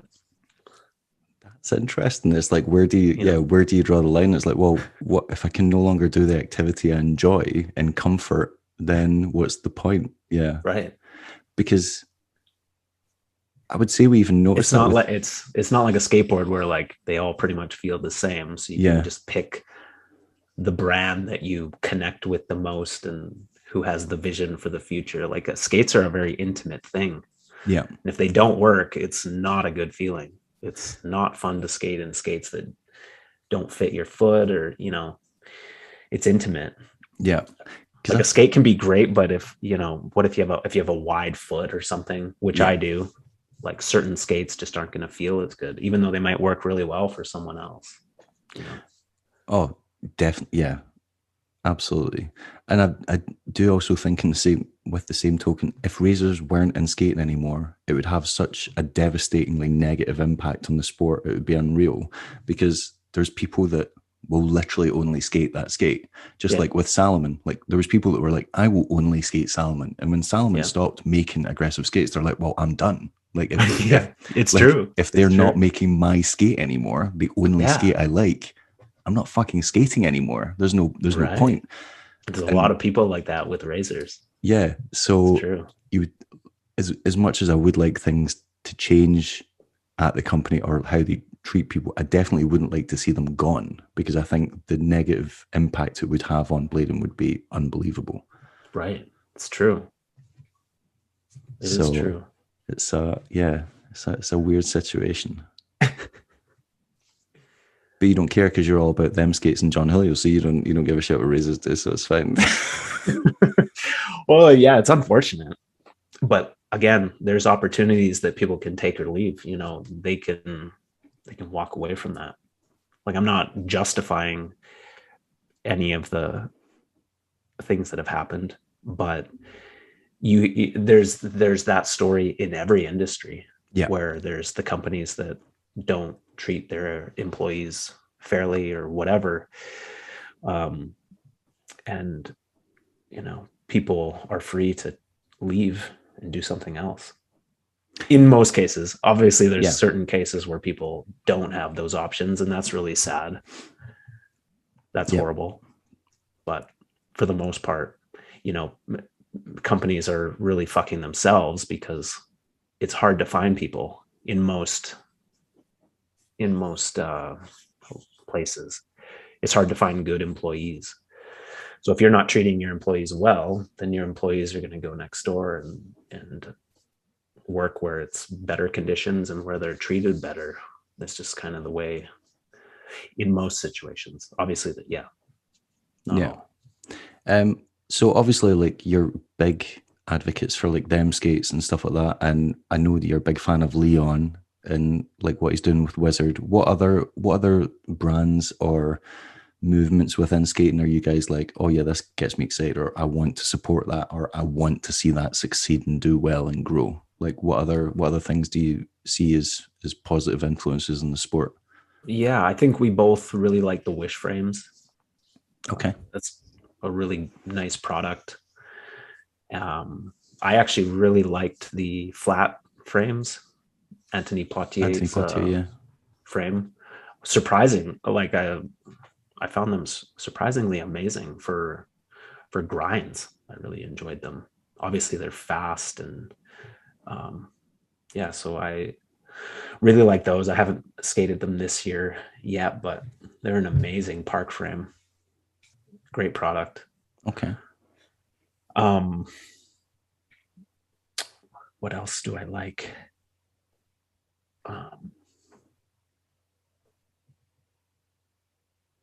Obviously Wizard frames.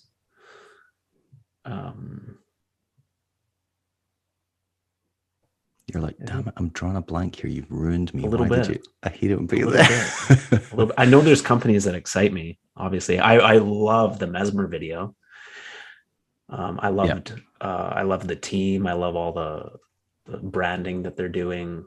I've watched the video probably, like, no exaggeration, probably 100 times. Yeah, I've definitely, at least in double figures. I've definitely watched it at least, I'm going to say at least 20 or 30 times. Yeah. Yeah. I put it on when I work out because it just gets me fired up. I like that. You're like, yeah, let's go, guys. Let's do this. Yeah. I'm there with you. I'm on the streets. Yeah. I'm in Barcelona. Let's go. Yeah. I love Leon Humphreys, like all the skating that he does. I loved Devotion. It was like a couple of years ago. I still watch Devotion. That's an amazing part. Yeah. It was one of those like career defining, oh my God, career defining sections. The way it was put together and everything. Yeah. John incredible. managed to do that like with like 3 different skaters that year. Like he did that one. He did Vanilla with Alex, which was one of Alex's best sections, and then he made James Bauer's section, Sweet Shin Music, and that was like the best section James has ever made. And I'm like, how are you doing these all at the same time? Like, wow, you're just like getting the best out of each of these people. So yeah. Alex who? Burston. Oh, Burston. Yeah. Okay. I think. And what was that one called? Vanilla. Vanilla. Yeah. Okay. I have to check that out. I think it was like I may have seen it. I probably have seen it, but especially some of these edits, there's so much that comes out. Yeah, I think he had things. I think he had sciatica around that time, or got it just after, or something as well. Like he had something going on. Now he was just battling through these things. I'm pretty sure he broke his ribs during. There's one thing where I'm sure he broke his, and then just kept going, and I'm like, oh God, like God, yeah, like you're like, okay, cool. It's incredible. But yeah, I know when people release stuff like that, like you mentioned, like Leon's Devotion, you're like, this is like people are gonna remember this for years. Like that's one of your, like it's like a thing that you can leave behind, and people be like, oh, that's an example of his skating. Oh my God. Yeah, incredible. I love everything the Basement does. Sean and Colin, huge fan, huge grom for Sean and Colin. Even the traffic cone thing. Even which the dunce. although that would probably appeal to you guys because you guys love a gimmick. So I'm sure you'd be like, yeah, I'm into that. Yeah, okay. It was cool. That one didn't stick with me as much. I found it a little bit overwhelming, but I still go back to it just to kind of try to figure out some of the stuff they're doing. Right. But I really liked Space Mint. That was one of my favorite pieces. Yeah. Really, really good. Space Mint had a lot of emotional impact. That was good. It was really, Colin was literally one of my favorite skaters for at least, I'm going to say 5 or 6 years, especially like in his Deshi phase, or Deshi like bleeding into USD phase. And then when he kind of stepped back, it was like Colin got really good. And then when Sean got really good, or like better, if you know what I mean, like he just got like cleaner or something. And then when Colin came back, I was like, oh my God, now that they're skating together, I'm finding this kind of tough to choose which one I like more. I was like, it's kind of like they've evened out, whereas before it always felt like Colin was like the superstar out of the two of them, and then kind of gone back and forth. You're right. It just felt like something changed, but now it seems like Colin's leveling up again, and you're like, oh no, Colin's definitely my favorite again. Colin's now that he started getting really weird again with like all the expressive movements, I'm like, no, you're back to being my number one. You've done it. Okay. Yeah. Cool. I think they complement each other really well. Like I told Sean years ago that they could just be making videos with the two of them and they'd be sick. Like they don't need anybody else. So it's your fault because my fault. They basically did start doing that for a while. Yeah. Because I talked to him after Casey Mo. I talked to Sean. After Casey Mo. Yeah, that was when you got Sean drunk and got him to reveal really personal things about himself. Yes, I remember this. It was a good interview. One of my favorites. But I said like, you don't need, I mean, Broskow can do his own thing. We love Broskow, but you don't need Broskow to make videos. you don't need anybody. You got Sean and Colin. It can just be you guys. Yeah, they are two exceptional skaters. That is without question. Yeah. Yeah.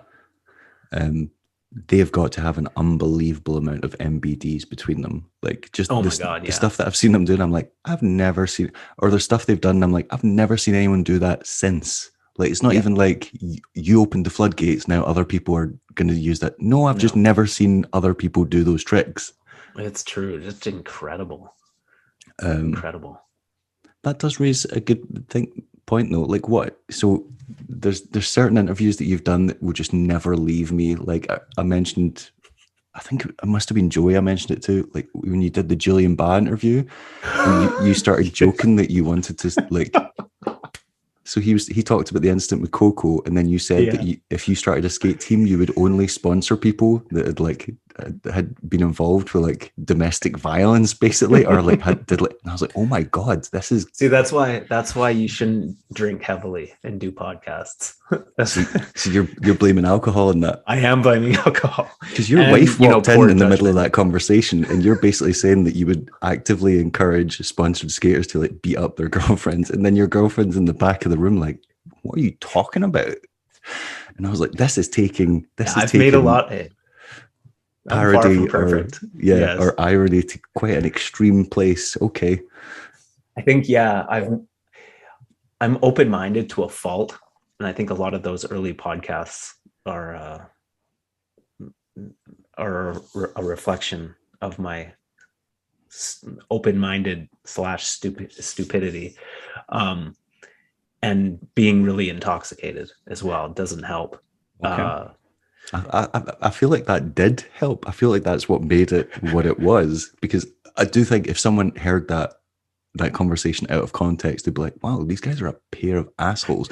But like, I got a lot of beef for like understanding your sense of humor and how dry you can be. I was like, oh no, like he's clearly just absolutely messing with Julian here. But yeah, I think I can understand how people would definitely go the other way on it.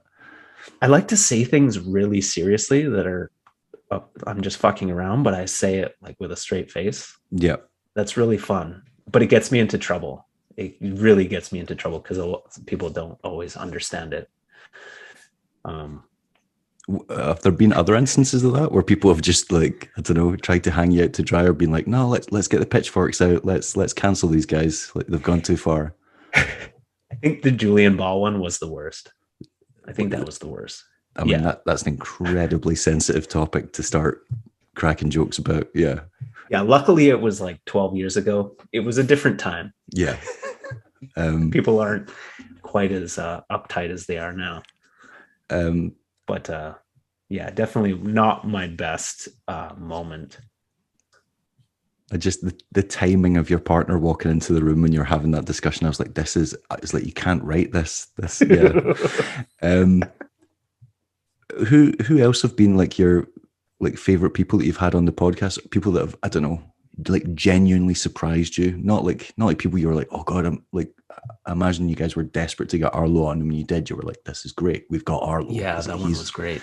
But I mean, as in people that you've had on and been like, holy crap, they were so much more than what I even thought they would be. Like, if that makes sense. Yeah. Well, I think everybody kind of surprised me, especially, people that I was just really into their skating. I didn't expect them to be as like articulate and interesting as they were, especially those early podcasts, like when podcasts were a really novel thing. It was very rare, if ever, to listen to like a pro skater just talk for hours, Yeah, that was a new thing. So it was like everyone I had, like Chris Haffey, obviously one of the greatest skaters ever, for him to come on and just be so, interesting and cool. That was a surprise, and it was really awesome. Colin, getting Colin on Colin Kelso. These people that you just love their skating, but then you find out that they're just an interesting person. It makes you love their skating even more. I used to always say, like, before podcasts, I would really enjoy my friends sections more not. I don't mean friend sections. I hate. Yeah, I know what you mean. sections, Like, as in, my people you have a personal connection with. Yeah. Yeah, I would enjoy watching their skating more because I like knew something about them. I knew their story, and I kind of knew, their personality, and it made me appreciate their skating more. Yeah, because I could kind of see their personality in their skating. And so it's amazing now to listen to these conversations and learn things about these people. It makes you appreciate their skating more. yeah, I do know what you mean. Like, I've interviewed Julian before, and I always thought he was a really great skater, but I didn't like the image that he projected of himself. Right. And I was like, the whole point of the interview was to try and get underneath that and see if he was something more or better. And I was blown away by how quick he was to make fun of himself. I always thought he kind of took himself like very seriously, or like, especially during a lot of edits era. Kind of look like that. A lot of edits are made to make a person look cool, or just almost detrimental to your appreciation of them, because it's almost annoying. It's like, I know you're not this really super cool guy all the time. Like, it's just it's false. It's not real. Yeah. And there's no way to record like a 2-hour conversation without being real. It's very difficult. There's only a handful of people that have pulled that off. Yeah, the bravado I always found really unappealing. But then when he actually started, I was like, you're a total joker. And even when I brought up subjects that I thought he would take offense to, he just joined in. Yeah, like he could appreciate like the ridiculousness of it all. But it does remind me of when you interviewed Danny, because I was kind of, I wouldn't say disappointed. I was really like surprised by what his like real personality is, as opposed to the projection that he puts across in videos, because he makes himself seem like this ridiculous character that's larger than life and really loud and just really silly. But then when you had him on the podcast, he was like timid. Yes. Yeah. And I was like, you're not that guy. I was like, you look really quite shy and nervous. And I was like, and you guys are obviously friends. Like, you've skated together, you've known each other for years. So it's not like you're a stranger to him. Yeah. But the way I was like, there's none of that. I think that interview, you got the shy version of Danny in that interview. And it may have been because I was wearing a suit. Maybe that intimidated him. I don't know. But I also know that like he struggled to find like a place to record that. And maybe he was a little bit like, he was at his at his girlfriend's house. Right. New girlfriend. He felt a little bit awkward. That's the thing, is that people have kind of multiple personalities. You can catch someone at a certain time where they're a little bit shy, and then you can catch them again. They're super outgoing and relaxed. Like, if you went out for a skate session with Danny and he was like really loose, you would probably see a different side of him, where he is that really crazy, outspoken, silly, loudmouth type of guy. So, and I think I've actually recorded a few podcasts with Danny, where you might get a different side. So you're right. So you're saying the most recent one has just caught a very understated version of him. I think that interview, and also probably all the attention that he was getting with like the pro skate, maybe added to that, where he felt some pressure to, I don't know, live up to that. I think that's something people don't talk about. Like, it's exciting to get a pro skate, but there's also a lot of pressure that comes along with it to like prove that you are worthy of having your name on a skate. And I think that fucks with a lot of people, where they really feel that pressure. Definitely. Especially, and I don't want this to sound like it's in any way like negative towards him, because that is not how I mean it, if that comes across. But Danny's always one of these people that I'm sure even Danny himself probably thought, I'm not getting a pro skate. I am not I am not the guy that gets a pro skate. That's just not what happens. Like, he's been sponsored by people. He was sponsored by Adapt, and he was sponsored by Seba and stuff like that. But he's of that group that's always been considered, like, you know, niche within niche. So it's like, you know, you regularly have people questioning his ability, even though he's clearly got a lot of athletic prowess, and the stuff he does, even when it's weird, you know that it's hard. It might be weird, but it's weird and hard to do. Yeah. And then he'll throw in like a fast slide at the end, just being like, I can do your generic standards. I can do what you like expect of an aggressive skater whenever I like. Right. I just don't want to do it all the time. Like, I can do the full cab kind, switching natural. That's not a problem for me, but it doesn't excite me. And I think he probably just didn't think he was ever going to get a pro skate. And then them skates came along. He gets on the team. Then he gets a skate. I imagine he must have been like, how did I go from being the weirdo outsider to now being the guy having a pro skate on the most hyped brand in blading at the moment? Yeah. Like, that's got to be a lot to unpack. Definitely a lot to deal with.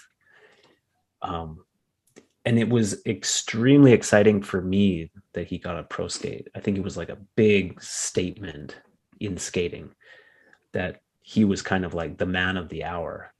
And the way he skates, like, he is ridiculous. He is like experimental and like creative and weird.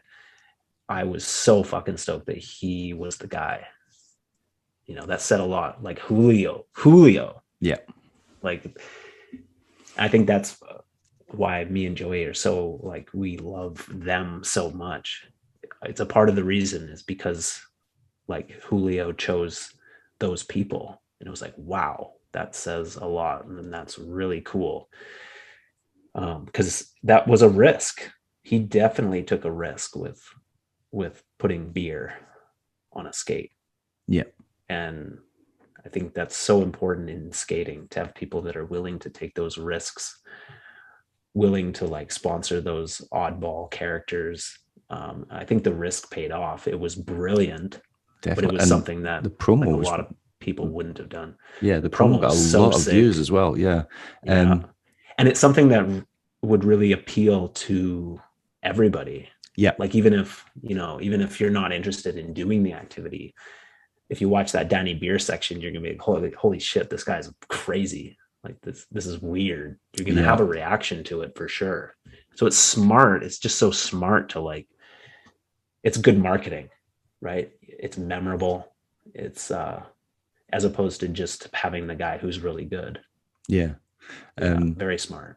I just find it hilarious that people still question his ability, and like, you see the comments being like, this guy, like, someone like this would never have even deserved a pro skate like 20 years ago. Like, did it? Like, he's not arrogant. And I'm like, why do you keep looking at things through that lens? Like, that's it just is so, for having a sport that's meant to be so alternative and free thinking and just like anti-establishment. There's certain views that people project that I'm like, you may as well be talking about football. Right. You were like, well, he didn't score enough goals. Yeah. He didn't win the game. Yeah. So, and then it's definitely, that's the mentality, but there'll always be those people. Yeah. And I'm like, it's not like, if you have like an ounce of common sense, you can search his name and find stuff that he's done. Like, he's done like 50-foot gaps. Like, I've seen him gap off a stair set and clear the stair set by like a further 30 feet. Yeah. Most skaters can't do that like that. Right. Like, or I'm like, there's evidence that he is a technically good traditional aggressive. It's all there. Just look for it. Yeah. Yeah. Just because he like slips it in to confuse people, like you. Yeah. And again, it's that like, you can do weird stuff, but you have to prove to me that you are able to do the conventional moves. Or even, it's very weird. And if you really break down that argument that a person like this on skates is bad marketing, like, that is just the dumbest thing that you could ever say. You obviously don't understand what marketing is, or like what what having a team, the purpose of having a team, like the purpose of having a team is not just to have the technically best people. It's about marketing your product. Yeah. And You need, it's a very unique selling simplistic view points. to just be like the best skaters are gonna sell the most product. It's just not true. It's just not true. Yeah. Like that's one variable. There's so many variables. These are people. What do they look like? What do they sound like when they talk? What is, you know,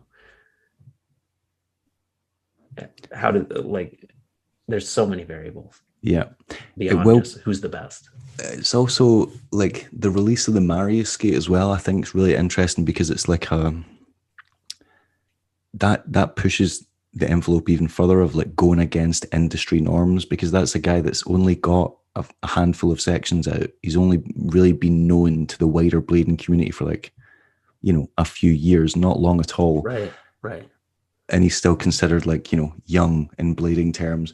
But now he's got this skate, and I think it's commendable because John Julio was like, well, we need to push against industry norms because otherwise, you know, things do just get stagnant. They don't, you Exactly. know.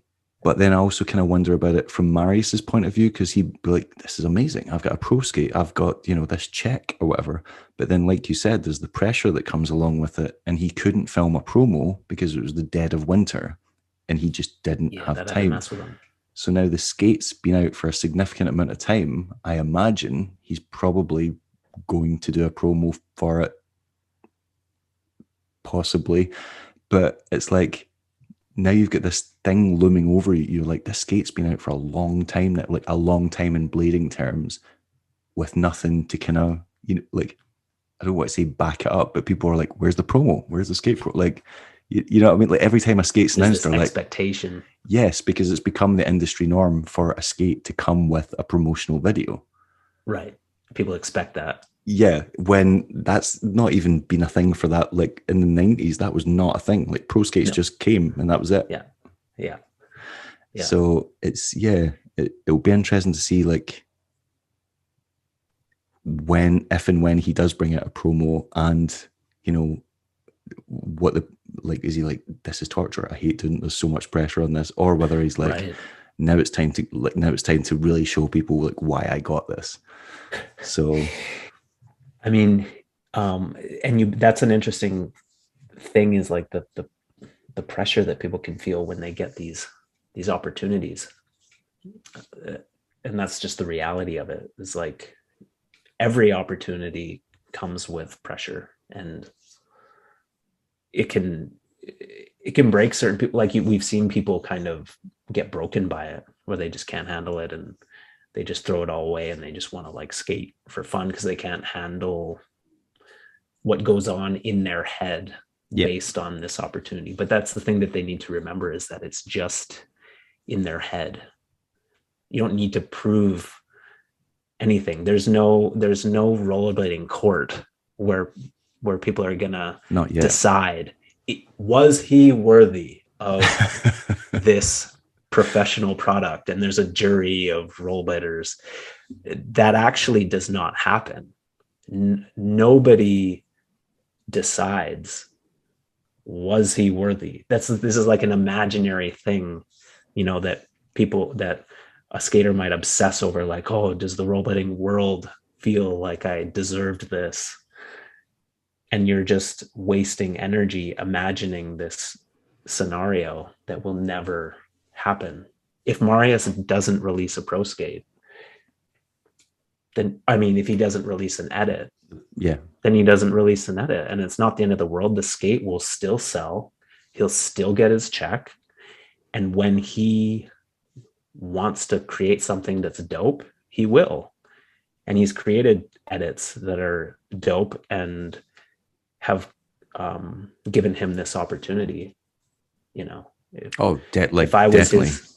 Listen, I also do rollerblading counseling sessions. If there's any skaters out there that are struggling with their mental health, or they're feel inadequate, or they have imposter syndrome, if you feel like undeserving of your pro product, You have come performance to me. anxiety, and you can't Performance get- anxiety, Yeah, skating's not fun anymore. Just come to me. I only charge 10% of your skate royalties, and I'll guide you through it. Okay. But really, you have to remember the key thing to remember in all of this is that rollerblading is not, it's kind of a joke. It's not serious. It's not serious. You're putting wheels on your feet. You're a grown man. You're a grown man. And you're putting wheels under your feet. So don't be too serious about it. Joey's already discussed this. You're taking things more seriously now. I know. You take blading very seriously. I do. Right. At the same time, You can. It's a contradiction. There's, like I said, there's different parts of people, right? There's different personalities, different situations bring out different things. I do actually take skating too seriously. I need to not take it so seriously. It is it's one of those things that I'm very aware of, like just how ridiculous and weird it is. It's like we're grown men who should know better doing this to ourselves, knowing that it's having a detrimental effect on our physical, like I'm definitely going to have arthritis in like certain joints because of this activity. It's it's inevitable, and yet like will fiercely defend it and obsessively like educate myself on it or like study it because I just can't I can't see a reality where I don't. But at the same time, yes, I'm also like it's a stupid activity. We've involved ourselves in a stupid activity that's detrimental to our health. It's very positive for mental health. That's for sure. Sometimes, like a good skate session does wonders for your state of mind, for your mental well-being. But you're going to have the back of an 80-year-old at 40. Yeah, so maybe. I don't know. How old are you?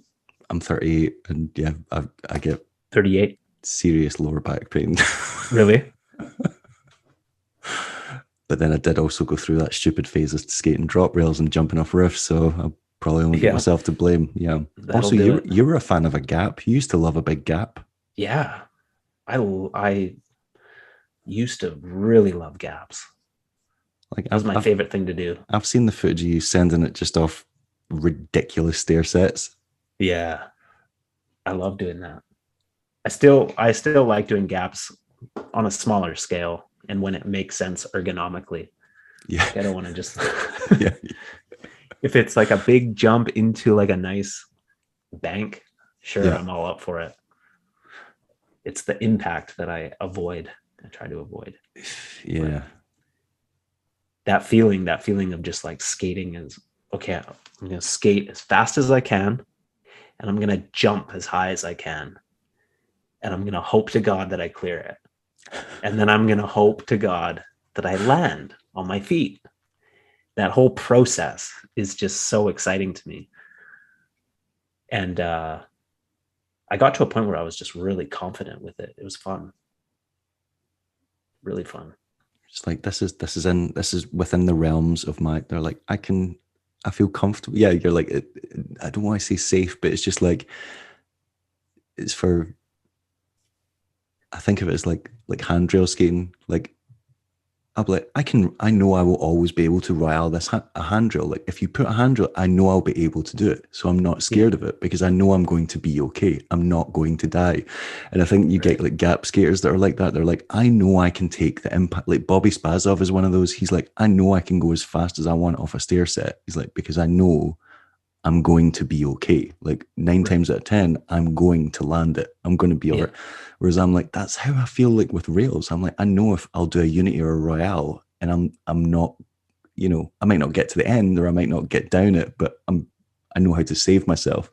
But it's interesting like that with like gap skaters. They're like, it's only it's a 12 set. This is nothing. And I'm like, that's 12 seems like a lot to me, but okay. And they're like, I'm just going to go for the 5 straight away. And I'm like, okay. Okay, sure. Yeah.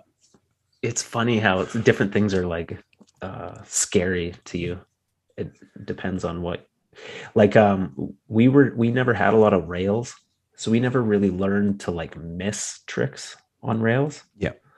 and that's an art into itself, is like learning how to miss and not kill yourself. Yeah. Like you grab the rail, you land a certain way on the stairs so that you don't twist your ankle, like whatever. And like I know skaters from other places like Vancouver we would travel to, and Alberta, they had a lot of rails and they were really good rail skaters. But like what they were actually really good at was missing.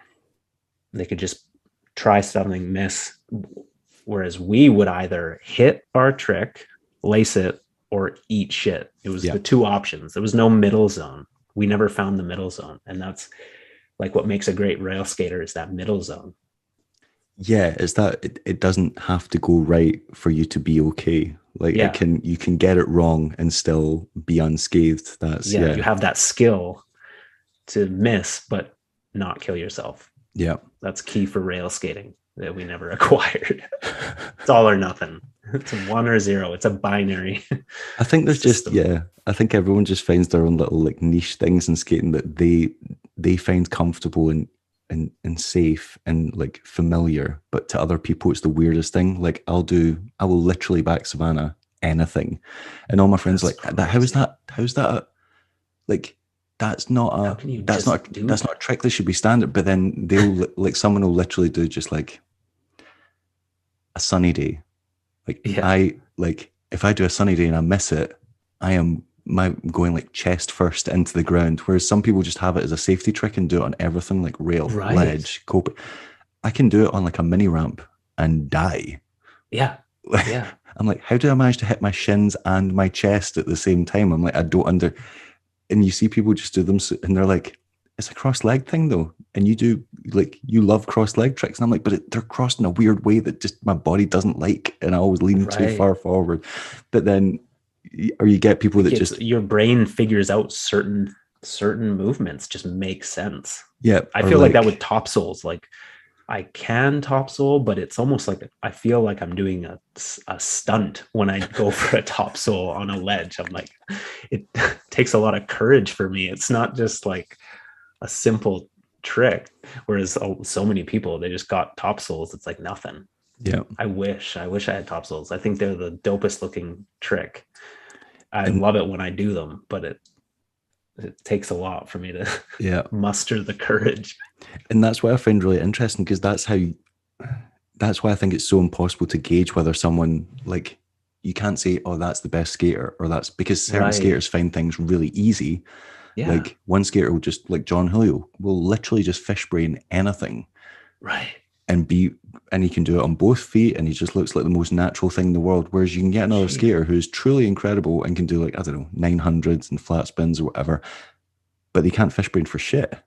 Like they literally, you don't ever see them do it because they're just not good at them. And it's just quite, but then how do you balance those two people up against each other? Because if they played a game of skate, like, so it's I find like kind of the whole like who's the best skater, and it's like, oh, it's obviously Brian Aragon, or it's obviously Chris Affiett, and I'm like, it's not obviously either of them. That like no, it's a completely absurd argument. I mean, if there was a game that we were playing, then you could pit them both together and see who wins. Then you know who's the best. But there's no game. There's no clear goal in skating. It doesn't exist. So there will never be somebody who is the best. You might be your favorite. You might be like someone who you really enjoy watching, and you'll choose one over the other, but that's just your opinion. There's no rollerblading court where that's why we needed this rollerblading court, so we can figure this out. And then the jury can figure judging out metric, who is actually the best. And we can break down. Actually, that would be a good video where you really decided who's the best, and you provided evidence, and you provided case studies, documents, that irrefutable evidence. That video would only be it wouldn't only need to be hours long, it would need to be years long in order to encapsulate, because there's a lot of people to but another thing that potential I've always thought no one ever considers is you keep forgetting about the era they were in. So so that you can say, oh, this person's so much better than that person. I'm like, yes, but this person did those tricks when no one else did those tricks. You have to This consider person that. in this era, it was already all laid out for them. They just had to learn Right. everything. This person like created them. Or Right. like I remember Fast Shoes is a perfect example. Be Love does a line in it where he does like, I think it's like a soy italic topsail or something, and there's tricks that he does in it where I'm like, by today's standards, that is a good line. That is a solid line. And he did that in the mid 90s when it probably just wasn't being done by anyone else. And you're like, you have to consider that. or like they were doing it on skates that weren't optimal for the activity. Like they were doing it on things that didn't have a flat sole plate or didn't have like, you know, they had stupid little like bits of plastic lumped onto them to actually make the sole plate even remotely manageable, or like frames that just weren't ideal for flat, but they were still skating flat. And I'm like, now we've got the best technology we've ever had. We know all the tricks because we create the years of history. You can watch people do it.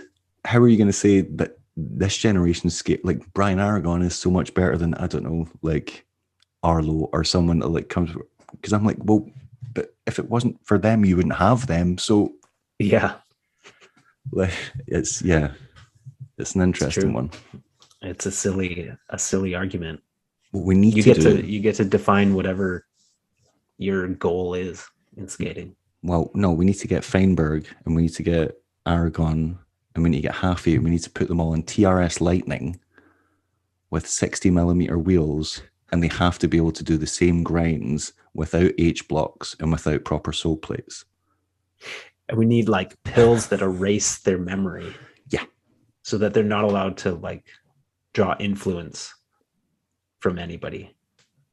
Then we'll see who's the best. This is the only logical conclusion. Lobotomy. They all get a lobotomy and a pair of TRS, and then we put them in like a little biodome. This is a great show. And then it has a skate park and it has a kitchen and beds. Yeah. And then we just watch their progression. This would be fascinating. Yeah. It'll be really interesting, like in the future, like if there's technology that allows you to create simulations, like life simulations, like, you know how people think that this is a simulation that we're living in? Yeah. If you could create your own simulations with whatever variables you want. So like you could create a world where you have like Aragon, Haffey, and Aragon, but they have lobotomies and they have a pair of tarmacs and they're living in this biodome. Like you could create that and then watch it play out. Be like interesting science experiments. Yep, definitely. Yeah, I'd get on board with that.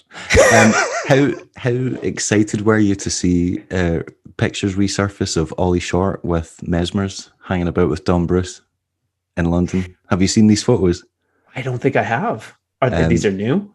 I think Don Bruce is staying in London at the moment. I think he's filming a section, and he gifted Ollie a pair of Mesmers. I think there's a picture of Ollie holding like the box, and I'm pretty sure they were out skating this weekend. No way. That is very exciting. This picture, I haven't seen any images or mature looking evidence of this, but I'm a huge Ollie Short fan. Well, that was what I wanted to bring up, because Ollie appeared in, I want to say it was Cirque du Soleil? Better Than Baseball. Yeah. Better Than Baseball, right. Yeah. So you were street skating with Ollie Short. Where? Yes, we were. Yeah, we were in Amsterdam. Okay, right. Yeah, because I was like, actually, what is the context for this? But now it makes sense because you guys were doing your European like travels thing. And we talked about these moments, you know, where these kind of mind-blowing moments, and one of them was me and Joey were in Amsterdam, and at that time there was an IMYTA going on. Yeah, I think I was at that. So was that the one that Jara Mystery won? Was it that one? The one where he gapped over the rail at the end? Yeah. He went to that terrifying kink rail that everyone was just dying on because it was too fast. Yeah, I was there. And that clip is actually in Better Than Baseball, that massive gap that you just, Sorry, who was his name? I think his name was Jara Mystery. I remember he was on Roses, because I remember being like, wow, because hardly anyone skated Roses at that time, and Yeah. he just, and I'd never heard of him, and he just absolutely like killed all these skaters. Like, just, yeah, it was. Yeah, that clip is just insane. Because Al Hui was trying to grind the square rail, the square drop rail, and I think it was came intense. really close on a few attempts. It was a scary contest that we watched from a distance, kind of in shock. Yeah. But yeah, it was like the day before the comp, and there was just like a session going on that Joey and I, like, we walked over to this session. And there was a huge group of people just skating ledges, and Ollie Short was there. And we just kind of nervously walked towards this session. And then Ollie Short like came up to us and was like, "Whoa, you got Todd and Joey." He knew our names. He's like, "I wanted to meet you guys." And he was all stoked to like meet us. And we're like, "Holy shit, Ollie Short." Like, you're like my favorite skater in the world. Like, this is crazy. And then, so the footage from Better Than Baseball was actually during the IMYTA. Ollie Short was just like, me and Joey actually, we kind of had no interest in the comp, and we just started skating all these cool spots that they were like going to with the IMYTA. And then Ollie Short just joined us, and he was skating street with us in Amsterdam. It was so cool.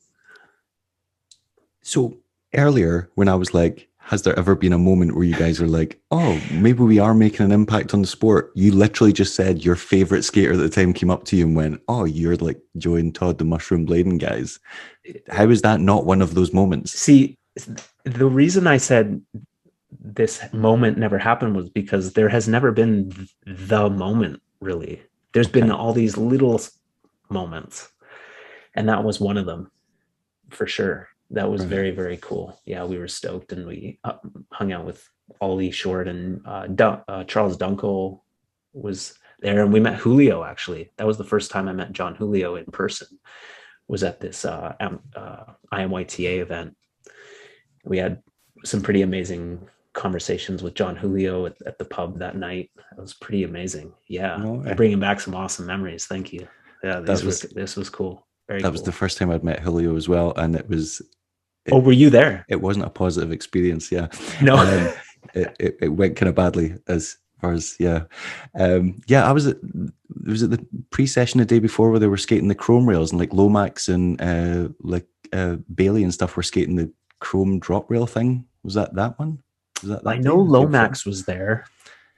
This session was at these ledges. The ledges are actually they had ledges, but all the ledges led up to like a chrome rails going down the stairs on either side, and loads of people were skating them. And then there was another chrome rail off to the side, and Bailey did like front torque to backslide down one of them or something. But okay, I must have missed that part. We got there later. Ah, right. Yeah. Well, yeah, I do remember Nick Lomax. We like rode the train to the contest. I remember Nick Lomax was pretty young at the time, and he was sitting on the train by himself, and he was just so stressed out. Like you could sense that he was like hungry, super anxious, because he was like going to like try to compete in this contest. And it was kind of funny. Me and Joey were just like, oh, this kid is really wanting to win this comp. We wanted nothing to do with this comp. Right. That was, because getting to that spot, that was, how I had my first interaction with John Julio, and he was on the platform with a couple of the Valo guys, and I went up to him and was like, oh, excuse me, like John, and try to be really polite, and he turned around thinking that, I think he thought that I wanted an autograph, but I just wanted directions. So I think like he turned around to be like, oh, like, yeah, like, hey, like, you know, what can I do for you? And I was like, oh yeah, can you just show us how to get to like this spot? And you could just tell by his face that wasn't what he thought I was going to ask. And he just looked a bit annoyed, and I just kind of walked off and was like, shit. And then the next time I met him, I was drunk, and it was at Winter Clash just after Real Scene had started. And I started making fun of BMAG and one during an interview, but John was sitting next to me for the interview. We were being interviewed together.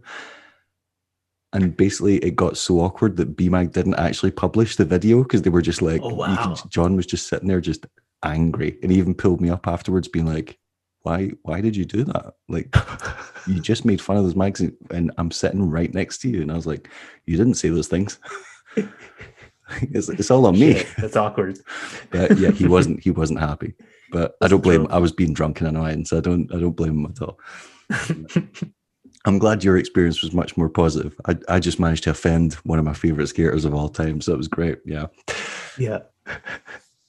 We spent a couple weeks in Scotland on that trip. I saw. We never made it to Glasgow. That's where you're from? Glasgow, yeah. Glasgow. We were in Edinburgh. I know, because I saw you skated the Bristol Square spot with all like the skateboarder ledges and the really, really rough ledges. And you skated Festival Square as well with like the big Festival Round Square thing. still there.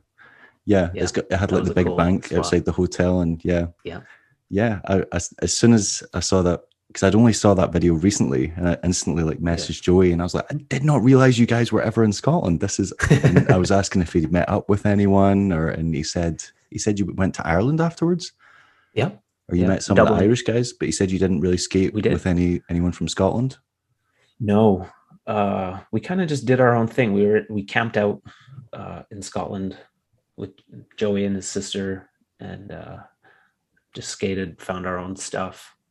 We didn't meet anyone. We randomly met some dudes in Ireland. Like we stumbled upon a little session in Dublin. It was cool. Because the ledge spot that you skated, is incredible. So but nice. Normally it's kind of scary. It's not in like the best part of town. And like I've been there before, and people have came out and been like, if you don't leave, we're going to kick the shit out of you. And we're like, oh really? Understood. You mean like business owners? I don't even. I just like locals just being like, no, you're just pissing people off. Just leave. Oh, really? We shall. We had some fun interactions with some drunks that were sitting at a pub nearby. It was all friendly. Right. Yeah. It was. Maybe we got lucky. Yeah. So it was only just the two of us. Well, we did skate with the other group, so yeah, maybe we got lucky. But that was a super fun ledge. Yeah. That's something that I like. There's not many nice street ledges in Kamloops.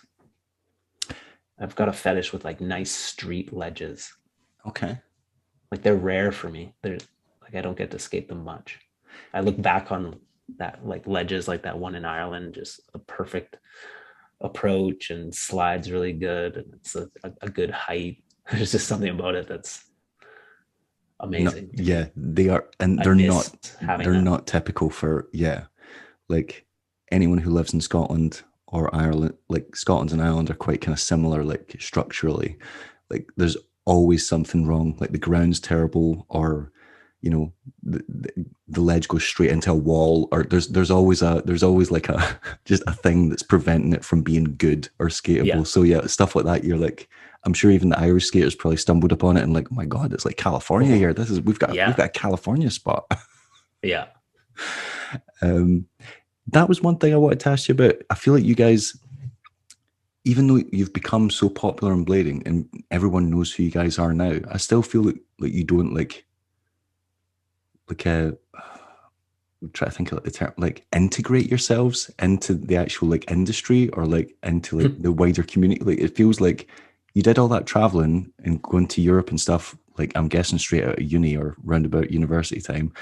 But in recent years, like you don't ever see you guys at events. Whenever you film anything, it's always, you know, local or at least, you know, in Canada. Yeah. Like have you made that a conscious effort, or is it just never appealed to you to like, I don't know, go to events, or, you know, because if you would no doubt run into a bunch of people who are like, oh my God, like your videos have had this influence on me, or I've watched you guys for years, or you'd end up having those conversations with like-minded people. But it feels like you guys haven't done that in recent years. Yeah, we don't really make it out to a lot of stuff. I don't think that's purposeful. I think like we went to some barn burners back in the day in Seattle. Do you remember that comp? Yeah. Barn burner. And it just was like a weird kind of not the best experience. In what sense? the atmosphere didn't seem very friendly. Right. I mean, It was that very- was it that was was in that- right. in that That era, was it that was- was right in that era. Toxic Yeah. masculinity. It was super Hype. bro. Yeah. And it was like, we just didn't feel stoked to be there. We felt like outsiders, kind of. Just wasn't a very positive experience. So we haven't really made a big effort to make it out to blading contests. But you just lately. said you went to a couple. So you went to one, had a negative experience, and went, I Yeah. know, I'll go back. Yeah.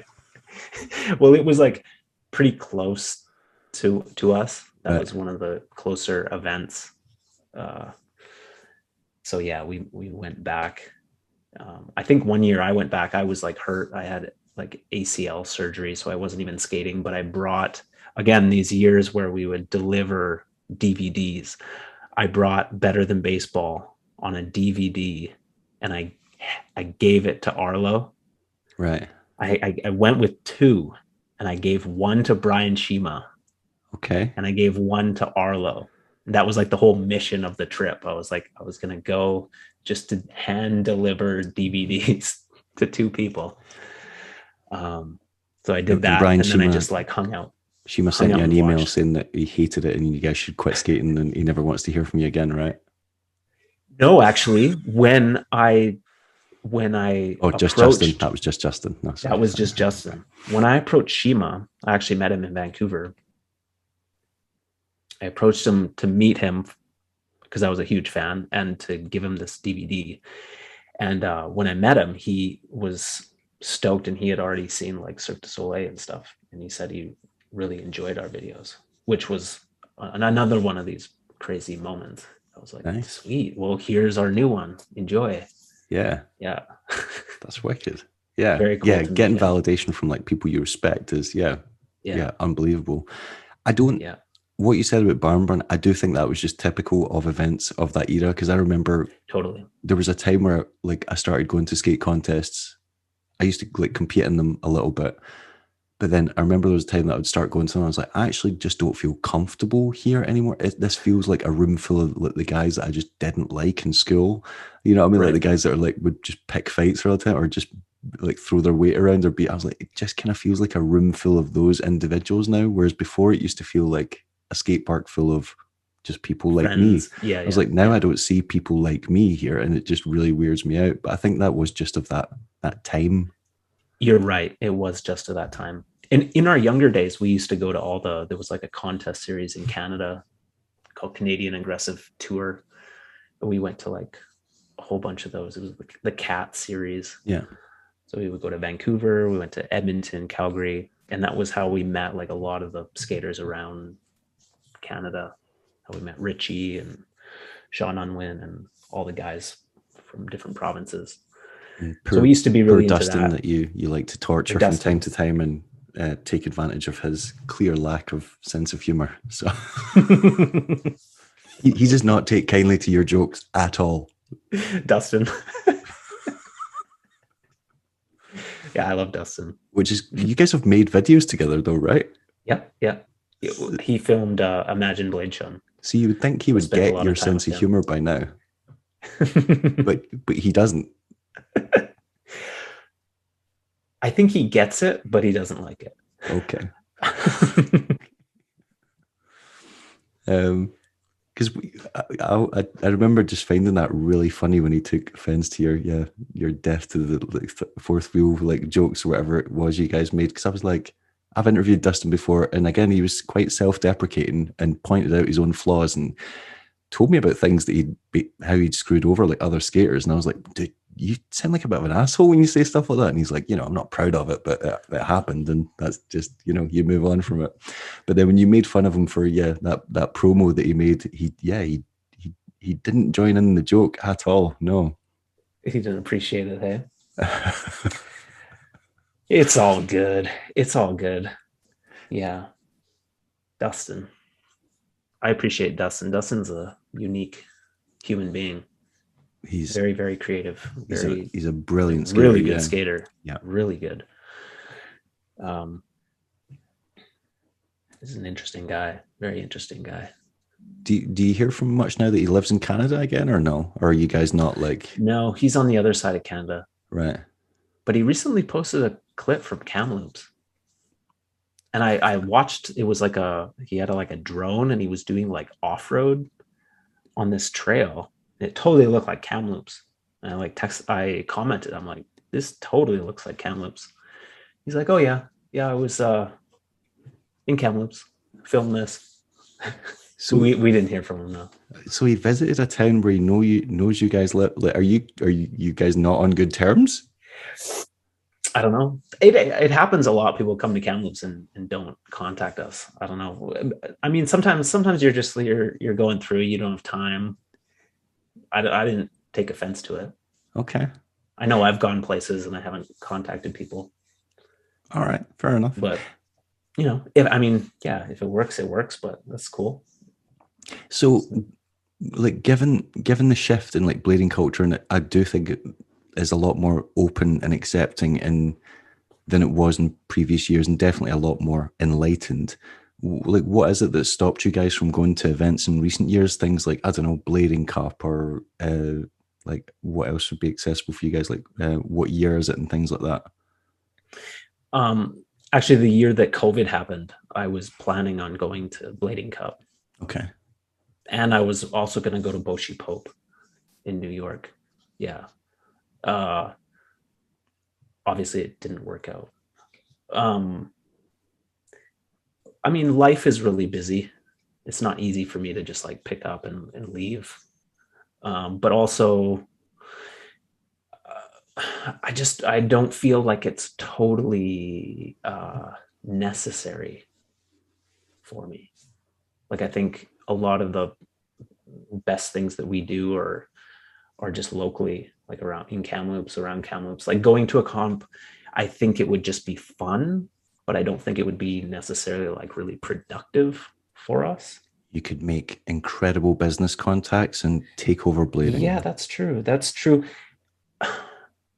But at a comp, it's kind of overwhelming. There's so many people that it can be hard to make really meaningful connections. It seems like you have like a lot of scattered interactions that don't go as deep. It's almost more productive to like sit down with someone for like a couple hours on a podcast and talk to them. You get probably a deeper connection than you would at like a hectic skate comp.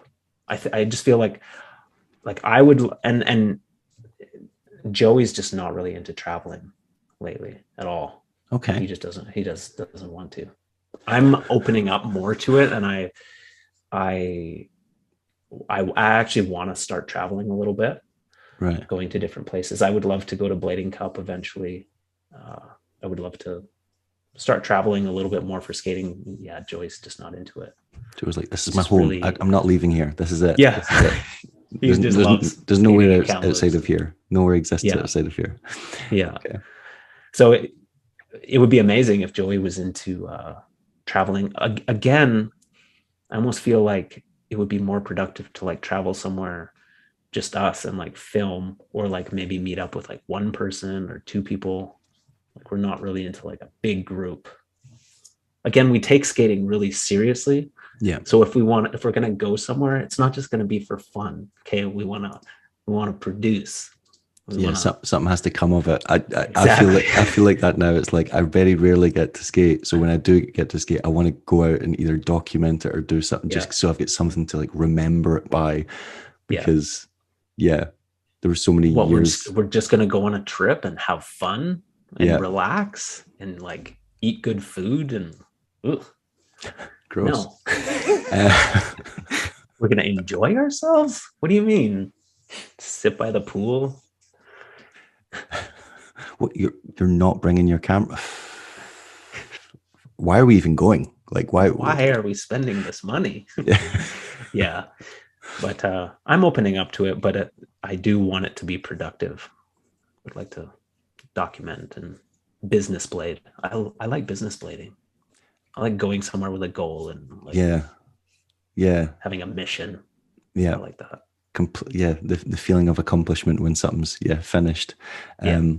And I know it's really hard, like it's a really rare and unique thing that you and Joey have discovered each other, and you've had such like a lasting friendship and been both so like have this like committed vision where you're like so in tune with each other. But if you start going to Blading Cup, you can finally break free and be a star in your own right, and you'll no longer just be mushroom blading, you'll be the Todd. I'll work on my solo career.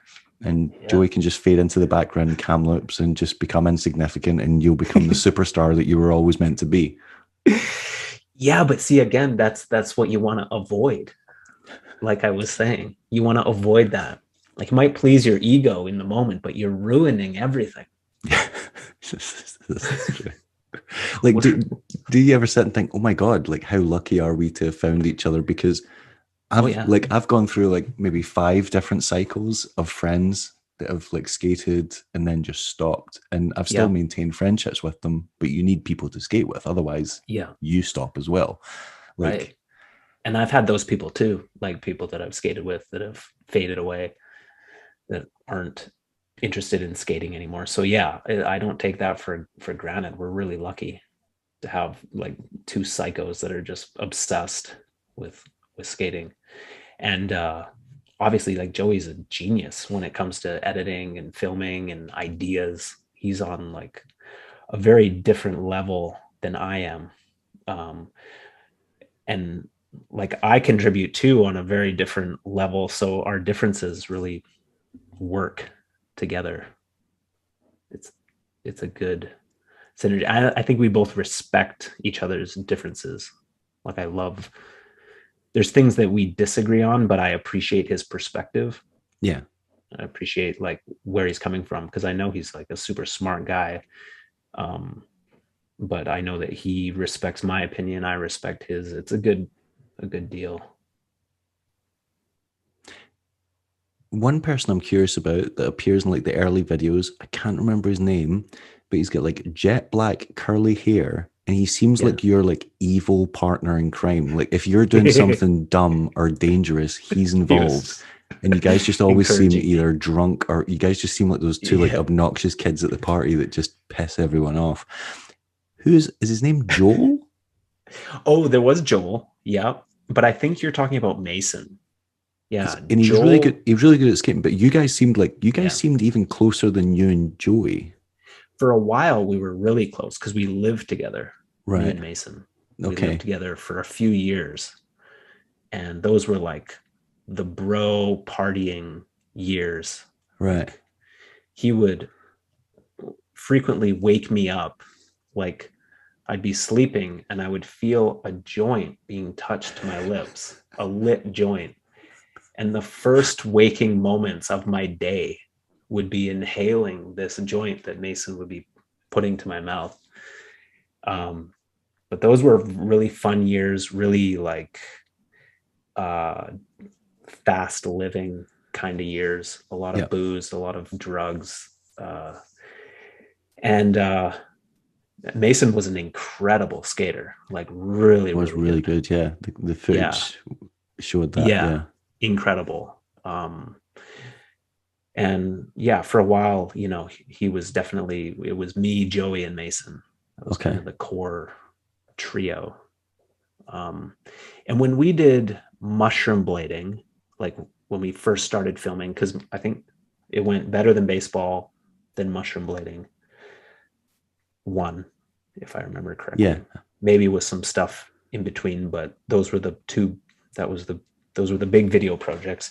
And obviously Mason was really involved with Better Than Baseball. But then when we started filming mushroom blading, he did not believe in the concept.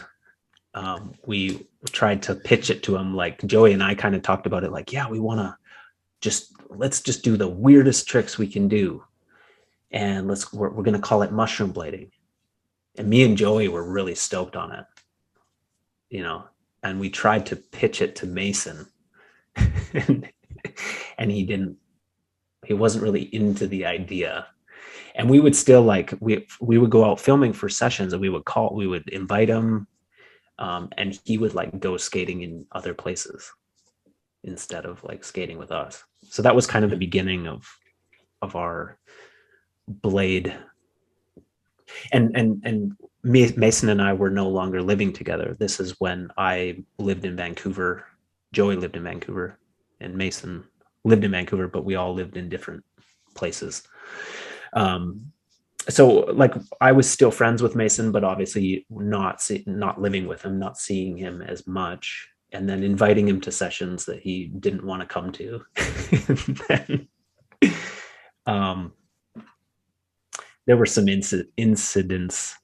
He was pretty erratic. His behavior was pretty erratic. Okay. He's a wild motherfucker. You Like, both seemed like you were quite wild. You basically seemed like you both just antagonized each other to just take it as far as possible. Yeah. You're right. Yeah, it was both of us. But I think I started to like mature a little bit. I started to calm down, and he never matured. He never calmed down. Okay. So yeah, there was a lot of people kind of like didn't want him around as much because he was just like crazy. He was that friend. When you say incidents, it sounds like such a PC term for like terrible things happened. Well, like going out for dinner, like with a group of people, and him just like jumping out the window and like not paying his bill, like shit like that, where it's just annoying. So it's like, fuck, dude. Or like, oh yeah, I'm gonna need more examples because this sounds heavily entertaining. He's just a wild dude. Like one time he found a black widow when we lived together. He found a black widow on my bed. At least he claimed that he found a black widow on my bed, and we kept it. We put it in a spaghetti jar, like a glass spaghetti jar. This big, beautiful black widow. We named it after my ex-girlfriend. We named him Jolene, the spider. We named her Jolene after my ex-girlfriend. And he found a brown widow at his work, which is a male, and brought it home and put it into the spaghetti jar, into the glass jar. And they mated, and then she ate him, because that's what they do. That's why she's called a black widow. They mate, and then she eats the male. So I don't know, a month later, we look into this glass jar, and there's hundreds of little specks in this spaghetti jar. That makes me. And at that point, I was like, dude, we cannot have this in our house. You need to get rid of this. They're going to kill us. Yeah. Yeah. I'm not comfortable with this. So one day I came home and it was gone. And I was like, okay, so where did you put it? And he's like, don't worry about it. And he never told me where he put it. And that's Mason. That's the kind of guy he is. That takes fucking with people to somewhere, like a whole and other not dimension. Tell you where. I would have moved out that day. I'd be like, I can no longer sleep here. Oh yeah. Yeah. He loved to mess with people. Yeah. Are deadly spiders common in Canada? There are black widows. Okay. Yeah. And you'll stumble upon them in the summer. Don't think I was aware of that. That's okay. Yeah. Wow. Yeah, not a fan of that. No. Right. Okay. Yeah. I kind of got that impression because I did see. I just remember as the videos went on, he would be like such a like key figure in them, and then in later videos he kind of appears like once in a while, like maybe in like a contest like footage thing. You'll just see like the odd clip of him, and I'm like, watching the videos in chronological order is like kind of witnessing a breakup happen in skate video terms, because I'm like, oh, there he is. So he does still skate. Part of me thought, oh, why is he not in this video? Is he quit or whatever? But I was like, he still exists. He still skates. they still cross paths, but something's happened here. I was like, they're not tight anymore. I was like, something's happened. Something has happened. Okay. Yeah. It was a number of things. Right. Yes. Yeah. But we did invite him out for those early mushroom blading videos. We wanted him to be a part of it. That's quite interesting, because it's not like you weren't already doing that type of skating. I know. Anyway, like the videos were already weird and unlike anything else. Right. I still don't get it, because he was very weird on his skates, very creative. I thought he would be into that kind of concept. You know, he's been into doing weird things before. I mean, doing the ninja section in Cirque du Soleil. He was all over that.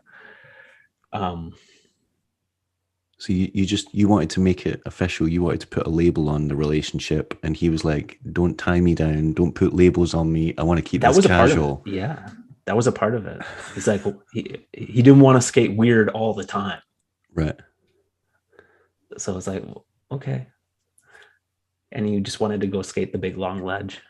So I think he does have a couple clips in mushroom blading. That's what that. Yeah, that's what I mean. Like, so we got him out like once or twice. Right. Yeah. And Joey was obviously happy because he got his Todd all back to himself again. So he was like, exactly. My plan worked. Yeah, it all worked. Create this mushroom blading thing. Get Mason out of the picture. I'd love it if Joey was just sitting evil, like all at home on his computer, being like, I broke them up. This is great. I've got myself now. Mason was pretty like particular. He was pretty particular about like the spots that we would go to. Like there's this old park that me and Joey always skate. It's like this terrible old skate park in Kamloops. It's really terribly designed and it's really old, huge cracks everywhere, but we just love it. It's just I don't know. It's fun because it's easy to be creative because there's nothing normal there. So everything you do is kind of weird and interesting. It has to be because it's such a terrible park. But I remember one time me and Joey and Mason were out skating, and me and Joey decided we were going to go to this park, and he was so mad that he sat in the corner the whole session with his back turned to us while me and Joey skated this park. And we actually got some really good footage that day, the whole time with Mason with his back turned because he was so displeased that we went to this park. You should have just kept. You should have filmed him as well, and just kept every trick. Just cut to him. Just cut to him, like not watching you. Yeah, that would be great. That would be some timeless footage in itself. That's good. Why wouldn't you just go home if you didn't like it? We had the car, so he was just a passenger. So he could have walked his ass home. It would have been a long walk. Oh dear. Or he could have just skated and had fun with us. This is true. That's another option. But he was taking a political stand, and sometimes you just didn't respect what's right. Yeah. He just did not respect our decision to skate that park. He was protesting. He was. It was a protest. Yeah. It was a one man. Didn't work though. A one man. Didn't work. Yeah. You don't know how strong minded we are. You're not going to stop us. Now that you've got like a legit like company essentially, and you've like started releasing wheels under your own banner, like do you have any like future plans for it? Like do you want to make it like a thing with, I don't know, sponsoring people or turning it into like a kind of traditional model of a company, or like what are your plans for it? Our plans are loose. We're gonna kind of see what happens with growing slowly. Eventually we would like to have every size of wheel available. And I think eventually we would like to sponsor some people and help some people and, bring some more people on board. But we're a little bit torn with that. Like we're moving slowly with that because the whole thing all along has been a unique approach. We're not like a normal company. Yeah. In terms of like creating a company and like hiring people to market it, almost seems like a departure from what got us here. What got us here was just a more natural approach of just friends skating and filming. But I'm sure eventually we'll want to like bring people on. We'll definitely sponsor people, but I'm not exactly sure what it'll look like. I think we need some time to figure that out. We want it to be in a natural kind of way. Okay. If that makes sense. I don't know if that makes sense. We're figuring that out. We're figuring it out. But does that make any sense to you? Yeah, it does. Because I did wonder, like, I was like, is this something they want to turn into a company in the traditional sense, or are they just like, it's like, you know, the classic example of if you can't find it yourself, you might as well create it, if you know what I mean. Like that's why I did the print publication, because I wasn't reading magazines that satisfied what I wanted to be reading. So I was like, I want to make things that I would want as a as like a fan of it. So I thought, is that what they're just doing with the wheels? They're like, well, we love face wheels. We can't get face wheels anymore. Let's try and recreate face wheels with like the 58s or like, stuff like that. So yeah, and that is a part of it. And it's funny, I grew up being a huge fan of skate companies, but then I also my kids are saying I love you out the window. Hi guys. I say I love you, Daddy. So I grew up as a fan of all these companies, but then I started to see the downfall of them is like they came and they went. I hated how these things that you got really into just died. This is kind of fucked up, and that's so we're this really weird thing, like we're a company, but we're not a company in the traditional sense of like, acquiring the best skaters and creating this like contrived boy band of people that like skate for this company. And although I love that model, I don't want to just like become that. It just seems artificial. It would be off brand for you guys. It would definitely, like if you did, oh, this is the mushroom blading company and here's our riders, and we've got a team montage dropping in like 28 days. Everyone be like, okay, yeah, I guess. Yeah, I mean, maybe there's a way for that to make sense. We're figuring that out. I want to help people. I want to support people. It just has to be in the right way. It can't just be what you described. It can't just be like, okay, we got a team now and here's the team video. It's got to be almost like, I want it to be people that we're close with, or like at least people that, it's got to feel like a family. I don't know. But then at the same time, with that. Yeah, there are great skaters that you guys are associated with that it would make sense to be a fit. Like, I don't know, like Danny or Stuart Brad. I can't stop talking about Stuart Bratty just because everything, he infuriates me because anytime he brings out a clip, I end up, even like his 1 minute street parts, I've watched them like 50 times. It's infuriating. I'm like, how many times can you watch a 1 minute edit? It's ridiculous. He's incredible. He is incredible.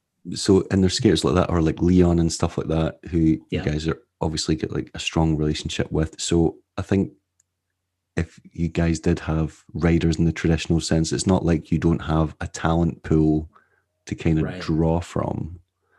And I'm sure they would want to get involved because obviously you guys are all friends. So yeah, it's true. I think you got it figured out. I do. You do. That makes sense. I'm going to be the third guy on MB. I'm going to be the, I'm not entirely sure what I bring to the table other than you can be the judge. Obscure thoughts. I'm the judge. The MB blading court. I really hope that doesn't. Tom Wise is going to watch this, and then I'm going to get rinsed in some kind of video joke. I can already picture it now. I love the dynamic of all of you. You guys razzing each other. Oh God! If you think that's bad, you should see the private DMs we just sent. There'll be some days where I'll just send them voice notes, just shouting, we torture each other in private messages. It's great. So if people think we're being if people think we're being cheeky to each other on the video back and forth, they've seen a tip of the iceberg. I love Tom. It's not a competition because Tom is absolutely slaughtering me at this. So yeah, one of his videos had it's got 150,000 views or something. Wow. I'm like, yeah, there's crazy. There's no battle. If there's a battle, I'm dead and under the ground. So there's something to be said about. I think we focus so much on the view count, but would you rather? And I'm not saying that this is the case with Tom. I love his videos, but just with high view counts in general, would you rather get 1 million views on something or get a couple thousand views on something that it's a lot more impact than just some clickbait thing? Obviously there's a gray area, but I don't know. I like to focus on impact as opposed to just the number of view counts. I think it's a question of what your motivations are, what you want to get out of it. And I think,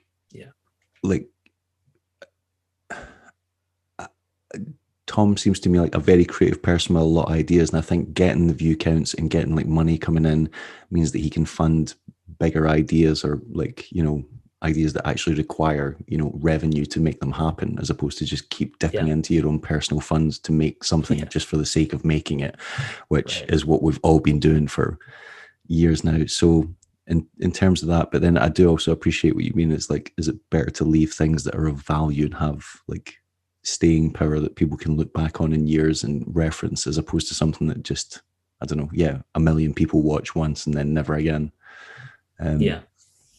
There's benefit to, even if you think about 1,000 people in a theater, that's a lot of people. And if they have this really memorable experience, that could benefit you more in the future than something that's a million views that people will forget. You might get a quick payday on the 1 million views, but then that's it,